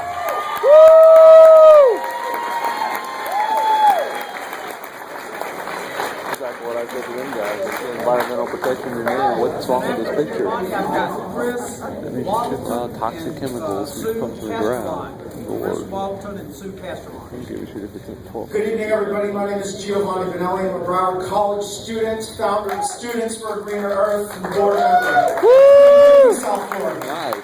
Global climate change is real, and the evidence is all around us. The United Nations Intergovernmental Panel on Climate Change's 5th assessment report concluded that human influence on climate is clear, and that limiting climate change will require substantial and sustained reduction of greenhouse gas emissions. Continued emissions of greenhouse gases, including CO2, will cause further climate variability and drastic changes in all components of the climate system. Clean water is already extremely scarce in Florida, and it would be criminal for the EPA to permit the Donahue's company and other oil companies to destroy millions of gallons of perfectly good clean water a month. Florida's water and Everglades are far much more valuable than the short-term profits from oil drilling. Yeah. Where I come from, you get a heavy fine for dumping the waste oil from an oil change into the sewers. But you're telling me it's okay to inject millions of gallons of toxic chemicals into the porous aquifer that supplies the water that we all drink from? I understand this is supposed to be a democracy.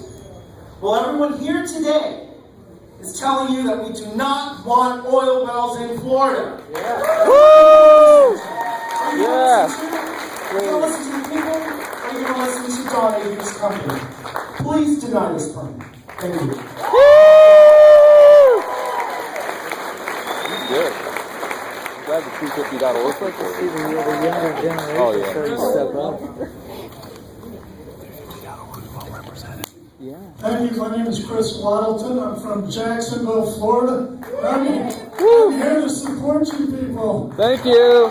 6 hours. Thank you.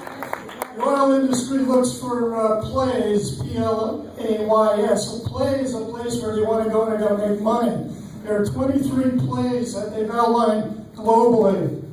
Argentina, North Africa, and Siberia. Guess what? Florida's not on their list. And it should not be on their list. In order to be successful in the oil industry, the above ground factors are important.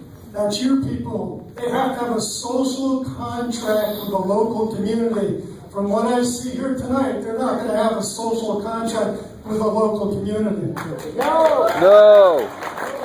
Get out of This community will not support a project that has potential to contaminate their groundwater. Clean water is concern for all Floridians. The Florida water management districts around the state are preparing for water shortages. If we have a contamination in your aquifer down here, that affects Orlando, and start taking water out of the St. Johns River, all of a sudden Jacksonville has a problem. We're all connected. We're here to support you. We do not need drilling. Woo! The residents of Collier County live here because they love this area. They love this area, and they're not about to sell their paradise like the people who did in Pennsylvania, moved to San Diego. We don't have that option. We're staying right here. So tonight I'm here to support my neighbors in the South and say no to the drilling. So I'm asking the panel, the EAP, to deny this permit and not let fracking happen in Florida. Thank you very much. I know, that's pretty cool. In that pursuit, I've got Eduardo De Longa and Ina Hopper. My name is Sue Line. I belong to several political and environmental groups in Orlando. Oil and gas industry spokesmen argue that horizontal fracking is safe because it has been around 40 or more years. Not true. Use of hydraulic fracturing to drill vertical wells has been around that long, but horizontal drilling combined with hydraulic fracturing is very new, has only been around for a few years, and there's a dearth of research on its long-term effects. It is known, however, horizontal fracking requires millions of gallons of fresh water, acres of land per well, and use of dangerous chemicals. Leaks and breakdowns are inevitable. As the new combination of drilling technologies has ramped up nationwide, communities across the country have seen increases in harmful air emissions, water contamination, and serious problems associated with disposal of horizontal fracking waste fluids. This is a dangerous experiment with potential catastrophic consequences. Very little non-industry research has been conducted at all, let alone research on long-term impact on the environment. This country is still recovering from Wall Street gambling with our economy, credit default swaps, etc. We need to prevent gambling with our survival in the form of clean air and water. According to research by Earth Justice, there have been no less than 40 frackidents, incidents of serious cases of poisoned drinking water, polluted air, mysterious animal deaths, industrial disasters, and explosions. Historically, oil and gas companies have not been required to disclose when, where, how often fracking has occurred, or information about particular chemicals or amounts used in fracking. I'd like to say that, I quote Chief Seattle, "The white men too shall pass, perhaps sooner than other tribes. If you continue to contaminate your own bed, you will suffocate in your roots." Yeah!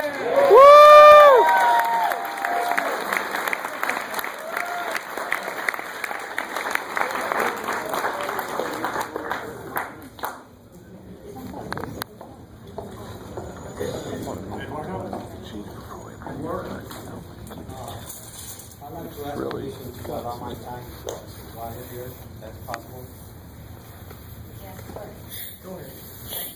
Thank you. That's a total of 4. I'll give you the same 30 seconds. You got 4 minutes, okay? Oil drilling fluids are deceptively named brine. Since 1988, state and federal regulators have had to accept the outright lie that any substance that results from drilling an oil or a gas well is non-hazardous, regardless of its content or toxicity. Here in Florida, oil operators do not even need a permit beyond the easily obtained initial permit from the FDEP. Good records are therefore difficult to acquire. But operators, in many cases, did not meet the requirements to identify old or abandoned wells near injection sites, nor even actually perform required tests and studies. And after the injection is performed, if you can get the stuff down the well, how's anyone ever going to know what it was? Said William Miller, the EPA's chief investigator. There is no way to recover it, he goes on. It's an easy way to commit a crime and not have any evidence of it left afterwards. Furthermore, here in Collier County, the secrecy about what's injected and where it goes is the only containing done in the porous boulder zone beneath us. The waters beneath us do move. The oil industry wants to flush its poisonous waste into our underground rivers, and we don't want their waste in our water. In fact, we don't want them here at all, regardless of the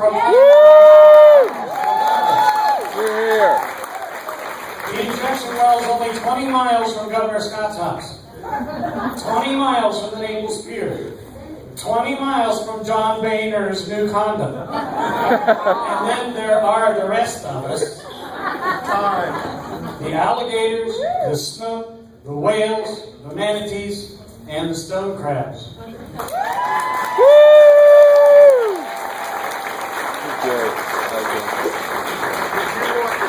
you want your written material for the record? Sure. Okay, Ina Topper.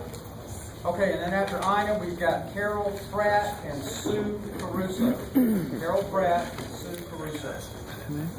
Hi, I'm here from Broward County representing the Sierra Club, but I feel like I'm a stakeholder because what's happening here could happen anywhere.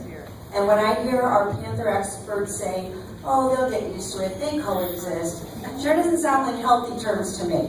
Sounds like we're stressing an already stressed population. And then I learned today that we're injecting some acid into limestone. I used to take my students out for weathering and erosion, and I'd give them a little hydrochloric acid, challenge them to find a route that didn't fit, because I knew they wouldn't. And that means we're injecting acid into limestone in an area where sinkholes are opening up left and right. I might be missing some chemistry, but that just sounds kind of crazy to me. And lastly, as somebody who turns off the faucet while I'm washing my hands and brushing my teeth and pour water on plants and that kind of thing, why would I do that? To save water. And then a company like Hughes gets to come in here, pull 15 million gallons of water, take the money and run? Wow, that might be legal, but it sure doesn't seem moral or ethical. But EPA is our chance. You get to be the good guys. You get to serve justice. So I hope you will. Please deny this permit. Please. Yeah!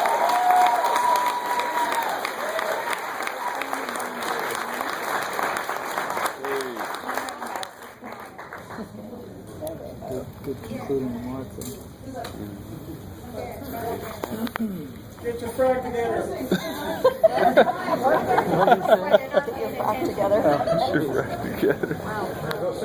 Yes. Get the frag. We'll get names and stuff.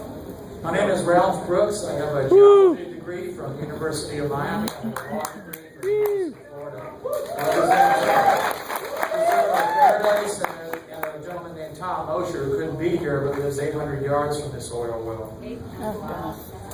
There's insufficient information to answer the most basic questions with regard to the Federal Register that South Florida is simply unsuitable for underground injection. The location of natural conduits or flow are unknown and unpredictable. Have a limited time, so let me jump ahead. Beginning in the late 1980s, EPA itself started looking at Class 1, that's municipal wastewater injection wells in South Florida. They found 18 of the 45 municipal facilities were having problems with movement of fluid outside the permitted injection zone. These chemicals were migrating upwards.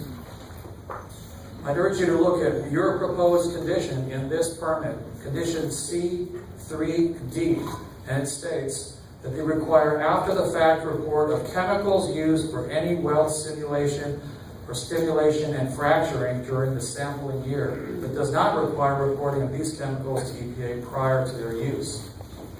I see my time is up. Almost. You got time. Okay. I'm going to give you a map that shows the city of Naples well field that is within 10 years of the travel time and the cone of influence of this location of the well. I'd ask you to make this well deeper. The base of the USDW is not clearly confined. I'd ask you to require more than 3.5 inches of cement in the Carol Pratt.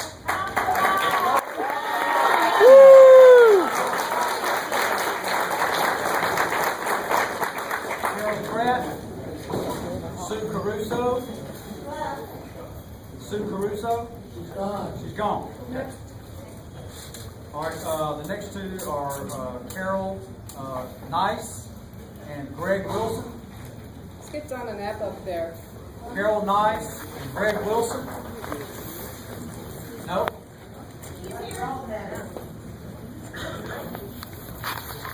Carol Nice is here? Okay. All right, Greg Wilson. Okay, Greg.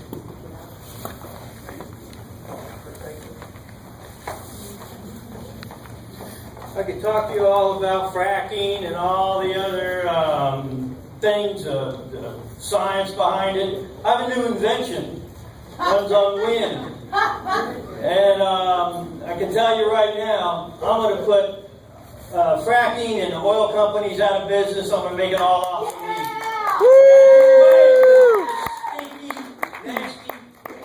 Oil and gas and coal that we're having to deal with, and the nuclear energy, we don't need it. We can move forward. What we got to do is get rid of the people in our government that are corrupt, and they just don't want anybody to mess with their monopoly. Yeah. This can happen. This is what I can do. My invention can grow. Every time somebody talks to me about it, they add another thing to it. So it can keep growing, and it will work with solar, and we don't need to go back and keep fighting wars that we don't need to fight for oil. It's got to end. It's got to end now. When time goes by and the sky turns black, and the birds are dead from polluting the world, and all the fish are caught in the rivers are dead and black, and you can't drink the water and you can't breathe the air. What are you going to do? You got your kids and your grandkids and all the offspring around you. What are you going to tell them? Are you going to tell them to eat money? Yeah. Is that what's going to happen? No! Because that's a bad way to go. And I just want to let you know there is a better way to live, and there's much more we can do without being addicted to the monopolies we have in this country now. Thank you very much.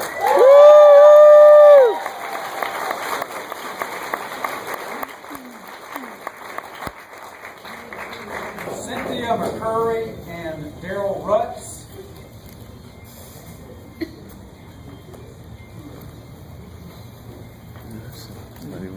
Hello, I'm Cynthia McCurry and I'm from Orlando.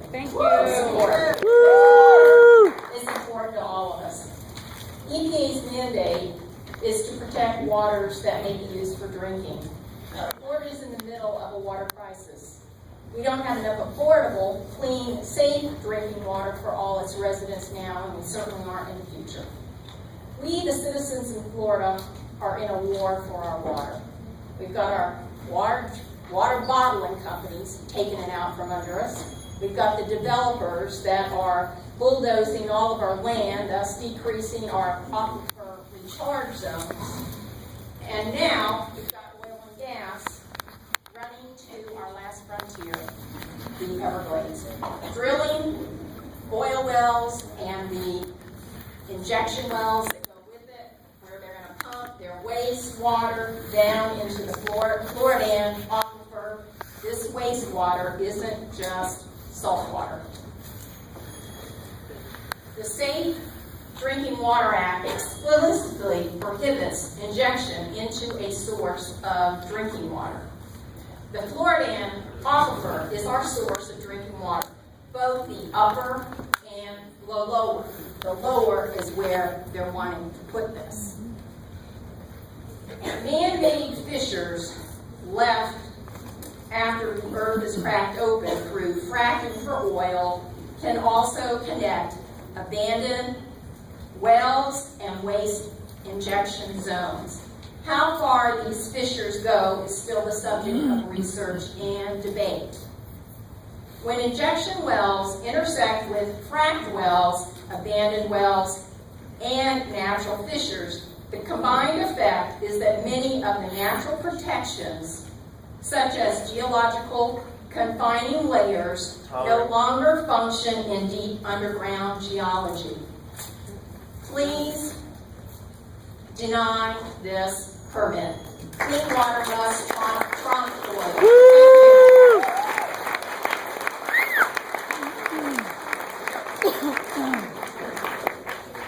Daryl Rutt. Daryl Rutt. Daryl. All right, the next next is Sarah DePlesco and Philip Stasic. So if those two will come up and be ready to speak, please. Good evening. My name is Daryl Roots. I'm from Pembroke Pines, member of the Sierra Club. Thank you. What I'm going to cover with you is going to be kind of short, but it's going to be hopefully sweet. Yesterday, I was listening to the news from a station coming from Miami, and it was about the release of a Florida panther. And I was, wow, what's this? And basically, they were covering the story of a panther that was hurt over here somewhere. It was rehabbed, and then they were ready to release it. So yesterday, they took it out to a field in a cage, and opened the door, and that beautiful panther, just with long strides, just ran and ran. It was, I'll never forget that. But then it went into the forest, and then as soon as that happened, I said, wow, what's going to happen to that panther? Knowing that I was coming here today, I really got funny thoughts going through my mind, with that panther. I know they has a collar on it, they can follow it. But let's see, folks, we all have to take care of that little panther that's out there. That's it. Thank you.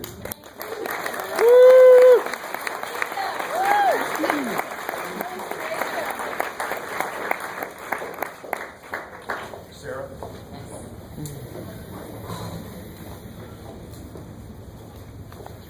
Good evening. My name is Sarah DeFlusco, and I'm the program coordinator from Clean Water Action.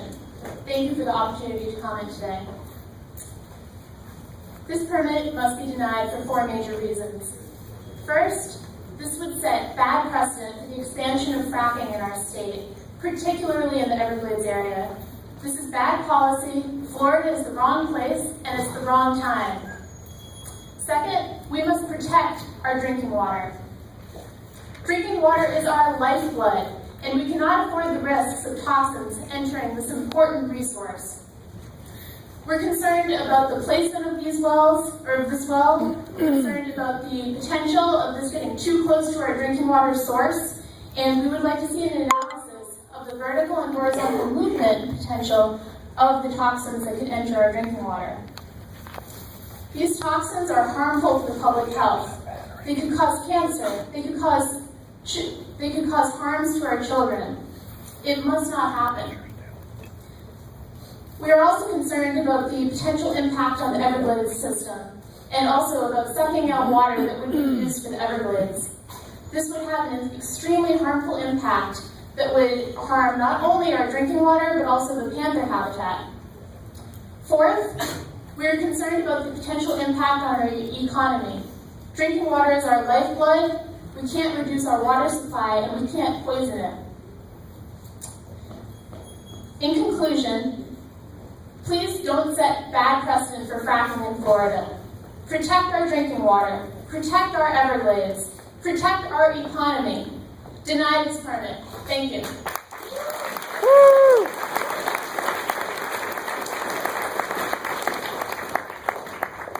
Philip? Stasic? Yes. And who's following Philip? And then we got Laura, Thule, and Frank Jackalow. Good evening. My name is Phil Stasic. I'm from Merritt Island, Florida. I came 300 miles to speak at the Floridian. Thank you. We're all in this together. We really are. This is not one community. It's really not one state. We as a people must rise up and say enough is enough. Not here, not now. Well, the Environmental Protection Agency was created to protect the environment. You Here. that protects our planet. And we ask you to fulfill your mandate. We ask you, please, say no to this permit. I'm a retired airline scuba diver. I've been around the world. It's been my pleasure to see many, many places and to see the damage that humans have done to the planet. But it's always a pleasure to come home to Florida. And you know what? Over the years, and I've been flying over Florida for 40 years, I have seen the damage that humans have done. It's not pretty. But we have a chance to stop it. We in this room are raising our voices. You have the capability to stop this. And we ask you, please, do what's right. Because you know it's right. You probably haven't heard anyone here say anything that you don't already know. Literally, you understand the situation. I know you do. Please do what's right. You know what's right. Please, not here, not now.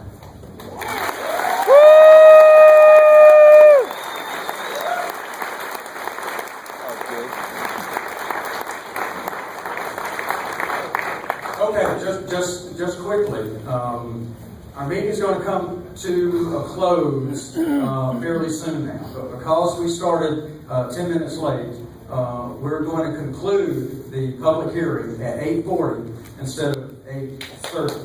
Thank you. So this is going to allow us to take a few more comments and then allow us enough time to clean up the premises before we turn the lights out. So I'm going to call the last speaker at about 8:35 to allow a few minutes for me to make closing comments. But there are many people who signed up to speak tonight who were not able to do so because we had so many sign up. So what I have decided to do is I'm going to extend the comment period for about 20 more days until March 3rd. Thank you. Thank you. Woo! Thank you. So, as I told you earlier, I've already received 4,000 emails, so y'all have my email address. Yep. We'll be bombing You can also submit your comments in writing at the 61 Forsyth Street, Atlanta, Georgia, U.S. EPA Region 4. To my attention, you can, so you can submit them in writing, send an email. So let's get started. Get as many comments. Did you sign up to speak, Brad? No, but I submitted written comments. Good evening for everybody. Thank you for coming tonight. And one more other one, whoever live in the state, I live in 24 Avenue in the state. And the federal government, right frankly, and with all due respect, does not have great history with Florida environment historically. We've had Noah introduced, we've had bombing ranges out in the Everglades, we've had all kinds of interesting stuff go on with the Army Corps of Engineers, with digging canals, all kinds of things historically. You all have an opportunity to do the right thing. I ask you to do that now and deny the permit. Woo! 30 seconds, so she did very well. Very good. I'm going to pick up where I left off as far as the Benson Amendment, which is the regulatory history behind these wells under the Resource Conservation and Recovery Act. Okay, this Benson Amendment added subsection 3001, which excludes drilling fluids, produced waters, and other wastes associated with the exploration, development, and production of crude oil or natural gas or geothermal energy. Here's the point, very important to highlight and understand. These exclusions were meant to be temporary, pending EPA study of each waste, followed by reports to Congress and regulatory determinations explaining whether or not exclusion from Subtitle C was warranted. Now here's another critical point, one that will certainly trigger a state of cognitive dissonance as you pause to consider it. The reason Benson wastes were excluded from Subtitle C was because they were generated in tremendous amounts, particularly when compared to other wastes intended to be regulated under Subtitle C. This reason, if you can call it that, completely overlooked the fact that the EPA was mandated by Congress in the original RCRA to promulgate criteria for identifying the characteristics of hazardous waste and for listing hazardous waste. In other words, the Benson Amendment essentially obligates and prevents the EPA from taking into account Subtitle C factors such as toxicity, persistence, degradability in nature, potential for accumulation in tissue, and other related factors such as flammability, corrosiveness, acidizing, and other hazardous characteristics. Each determination to exempt the Benson excluded waste from the Federal Hazardous Waste Management Program was not equivalent to determining that each waste is non-hazardous or poses no potential hazard. Generally, for each waste, EPA identified hazardous constituents in the waste and conditions under which these constituents could find a pathway of exposure to humans at levels that deemed unsafe. EPA also identified waste management practices that it found to be improper and improper, and as practices that generally would or would not result in threats to human health and the environment. With some exceptions, these regulatory determinations were made for each classification of waste from 1988 to 2002. According to the EPA, its study of each waste paper prepared in accordance with study criteria specified in each amendment resulted in determinations that regulation under Subtitle C was not warranted for most available Benson waste. But this is hardly a settled matter, because since 2002, the EPA has gathered additional information about some of the waste, including information...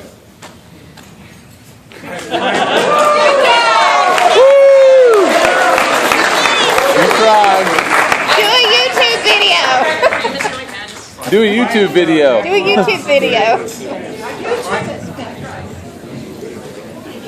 My name is Frank Jacqueline. I'm the Florida Staff Director of the Sierra Club. Hey! Welcome you here from Atlanta to the very tip of the Florida Peninsula. And it's amazing, actually, that here on the tip of the peninsula we're considering drilling as sea level is continuing to rise and salt water continues to push back on the tip of the peninsula. I want to ask you to consider 4 things that could change your mind by accepting the obvious. First of all, the facts trump the technical merits of your UIC well. The facts of the harsh geology, acid fracturing, the risk to our drinking water supply, the risk to our wildlife and Florida panthers. Number 2, it's not just one permit. This is the first one of a slew of permits that are going to be proposed. So you're not just considering one. Number 3, nobody wants this. Did you hear one person today advocate this? No. The people of Florida don't want it. The people here locally don't. And 4, most obvious of all, we know this is a political decision. You know it's a political decision. Yeah. So we're asking you, take the message back to President Obama. Yeah. We helped elect as President of the United States. Take the message to him that the people of Florida, the people of Collier County, do not want drilling in the Everglades. We don't want drilling offshore or onshore in the state of Florida. Yay! We don't want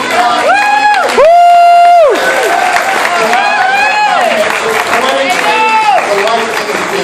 Yeah, Jack! Yeah!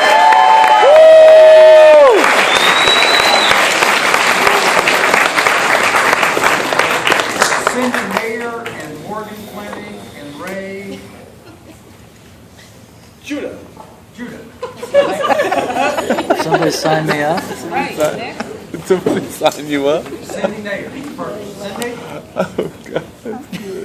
That's pretty amazing. No, Cindy. Okay. Morgan Fleming. Morgan Fleming? Not on that. No, Morgan. Okay. Ray Judah. Go, Ray. Go, Ray. Hey, yay! Somebody must have signed me up. I'm Ray Judah, former local Lee County Commissioner of 24 years, current coordinator with the Florida Coastal and Ocean Coalition. I've had the privilege of trying to protect the environment here in Southwest Florida with a tremendous grassroots support throughout me and Collier County. We really do really feel that our precious natural resources require proper and responsible stewardship. What troubles me most is recognizing that this disposal well is to inject into the Florida aquifer. We all recognize our springs in the Alachua County area are going dry. We have a water shortage issue that needs prioritization by our legislative and national policymakers. And here we are endangering the very water supply that we rely on and that we will need to tap into with regards to the lower Florida in the future.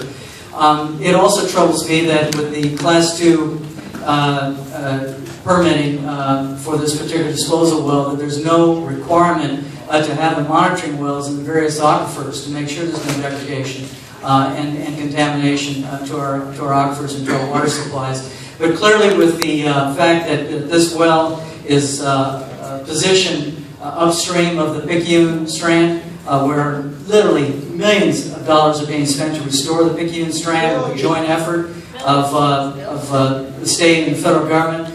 You're right adjacent to the Florida Panther National Wildlife Refuge. You have Alginol, a company in Lee County that already can produce 9,200 gallons of ethanol an acre.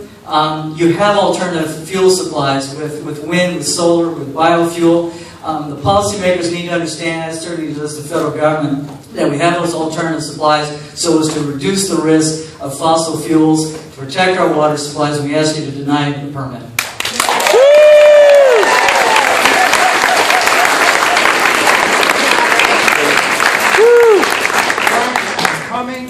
Frank Cummings, and Kim Balls. Frank? Okay. Kim, you come up to Hi, good evening, ladies and gentlemen. My name is Frank Cummings. I'm from Golden Gate State. I have some great Floridian neighbors. And I'll tell you this, we came down here in my golden years to have fun, relax, have a good time, meet the Indian chief. Thank you very much. Very nice meeting, Bill. And get in touch with our environment because I'm from Chicago. I used to be a city kitty and now I'm a country bumpkin. So it was great. It was great. Until I found out about injection wells. And I started studying and got hooked up with Preserve Our Paradise, and Sierra Club, and MoveOn.org, which happens to have 8 million followers. And I thought, wow, what's going on here? Our government is supposed to be able to protect us. These are the people that are going to create whatever comes in our future. Is it going to be good or is it going to be bad? Am I going to be able to tell my 5 girls that I raised and my 11 grandchildren, come on down and have some fun in the water and come out here, let's go hunting, let's do whatever, we can have a lot of fun down here in Naples. But we won't be able to do that if our drinking water gets contaminated. And by golly, we're all here for one purpose. And we're all here together. So let's stick together and keep up this fight. Green book or no green book. Thank you, ladies and gentlemen. He's getting a kick out of that. That was cool. These guys are pretty. I am Kim Ross. You heard from me already this evening. I just wanted to add one thing that I didn't get to say earlier, and that is that I understand working for a state government in my case, as well as working for government in general, and I know that people can make the right decisions, and people can really care about their jobs, and people can, just kind of get by. And so I'd encourage you, sir, and I see it in the way that you've already opened up public comment for an additional period of time, and we thank you. And I encourage you, sir, and you, sir, in the blue shirt, whose name I forgot, over there, hi. James. I encourage you both to take your jobs very seriously and listen to us, and please, please deny this permit. Thank you. Woo!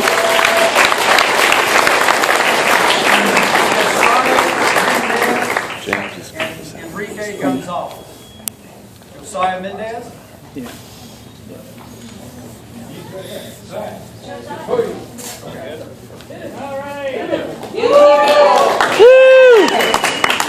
How's everyone doing today? My name is Josiah Mendez. I'm the co-president of an organization at Florida Gulf Coast University called Students for Environmental Justice. I'm here representing myself, my city of birth, and also the youth across this area. And today I want to talk more specifically about the permit 1353H and the hydrogen sulfide contingency plan that is in that permit. The permit contingency plan for hydrogen sulfide, which many of you probably know, hydrogen sulfide smells like rotten eggs at anywhere from 0.5 to 4 parts per million. It smells like rotten eggs. Anywhere from 10 parts per million to 50 parts per million. It starts shutting down the muscles and the nerves in your nose, and you can no longer smell it. So hydrogen sulfide is very dangerous if it goes past the threshold at a very quick amount of time. You'll never be able to smell it because your nose has been shut down. Now, the contingency plan in the permit for 1353H is very vague, and in fact, it has almost no real solution or no concise or precise solution to a possible hydrogen sulfide leak and or explosion. And I don't want to end up like some of the people that got the coupons from Chevron. I don't know if anybody knows about that. But, I advise the Environmental Protection Agency to do its job in that the hydrogen sulfide contingency plan is looked at and make sure that the Danny Hughes Oil Company does have to either resubmit that permit or to edit that portion of the permit to make it more concise and precise for the people here, because we want safety and we want this to be specific. We don't want some random generalities such as the cops will come or the emergency services will handle it. And I love that this man is holding the book. That's a very amazing workout, and like I've tried that before with dumbbells. I gotta tell you, that's the most EPA's ever worked all year.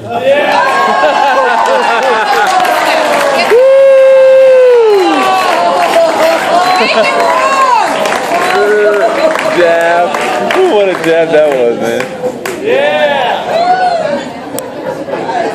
Who signed me up? I don't know. It's John. He was over there grinning and laughing like he did. Jen Hacker, statement from Enrique Gonzalez and John Dwyer is going to read that statement. John? John? Which John? Dwyer? John Dwyer? Okay. Call him John Dwyer. Is it cold? Yeah, it's freezing, yeah. She's cold. She's got shorts on. I guess we're speeding up pretty soon. Yeah. I agreed to do this for Enrique Gonzalez, and I was not listening to the name after that presentation. He has suffered some brain damage and is unable to present himself, so he asked me if I would read this. To those in favor of fracking, I reside about a mile from the proposed drilling site. I've experienced a fire at my residence, and an evacuation was not possible. Visibility was 10 to 20 feet, and if I would have gotten on DeSoto Boulevard, there would have been a head-on collision with responders. Evacuation plans look good on paper, but will not work here. 2, I previously owned a home in New Hampshire that had well contamination from a mill that dumped solvents and other chemicals in the ground and the streams. And it may have been unintentional, but the damage was done, and the previous owner lost the house when he became ill. I purchased it from him, from the bank, and that information was not disclosed to me. New Hampshire only required a bacterial test. 1 to 2 years later, I developed a tumor and diagnosed with severe MG, resulting in a thymectomy, tracheotomy, and complete paralyzation with life support. I've been intubated 5 times since 2000. My neurologists agree that it could be a possibility neurotoxicity. All they ask of me is to concentrate on the future and forget about what might have been the cause. We cannot gamble with our only water source and the damages that are guaranteed to come. That's how we do it.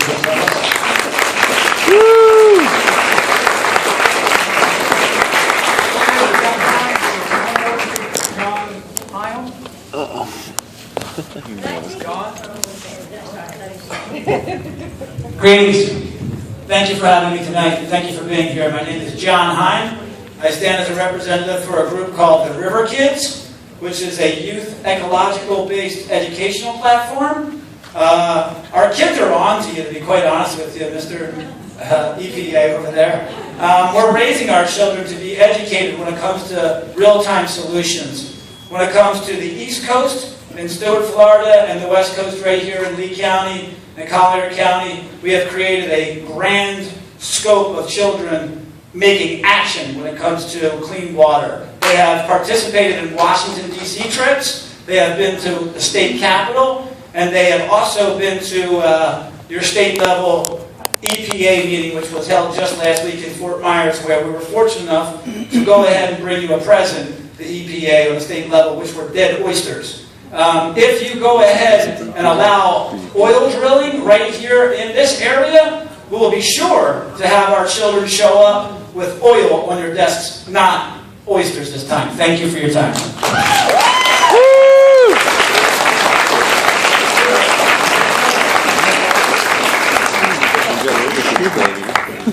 Okay.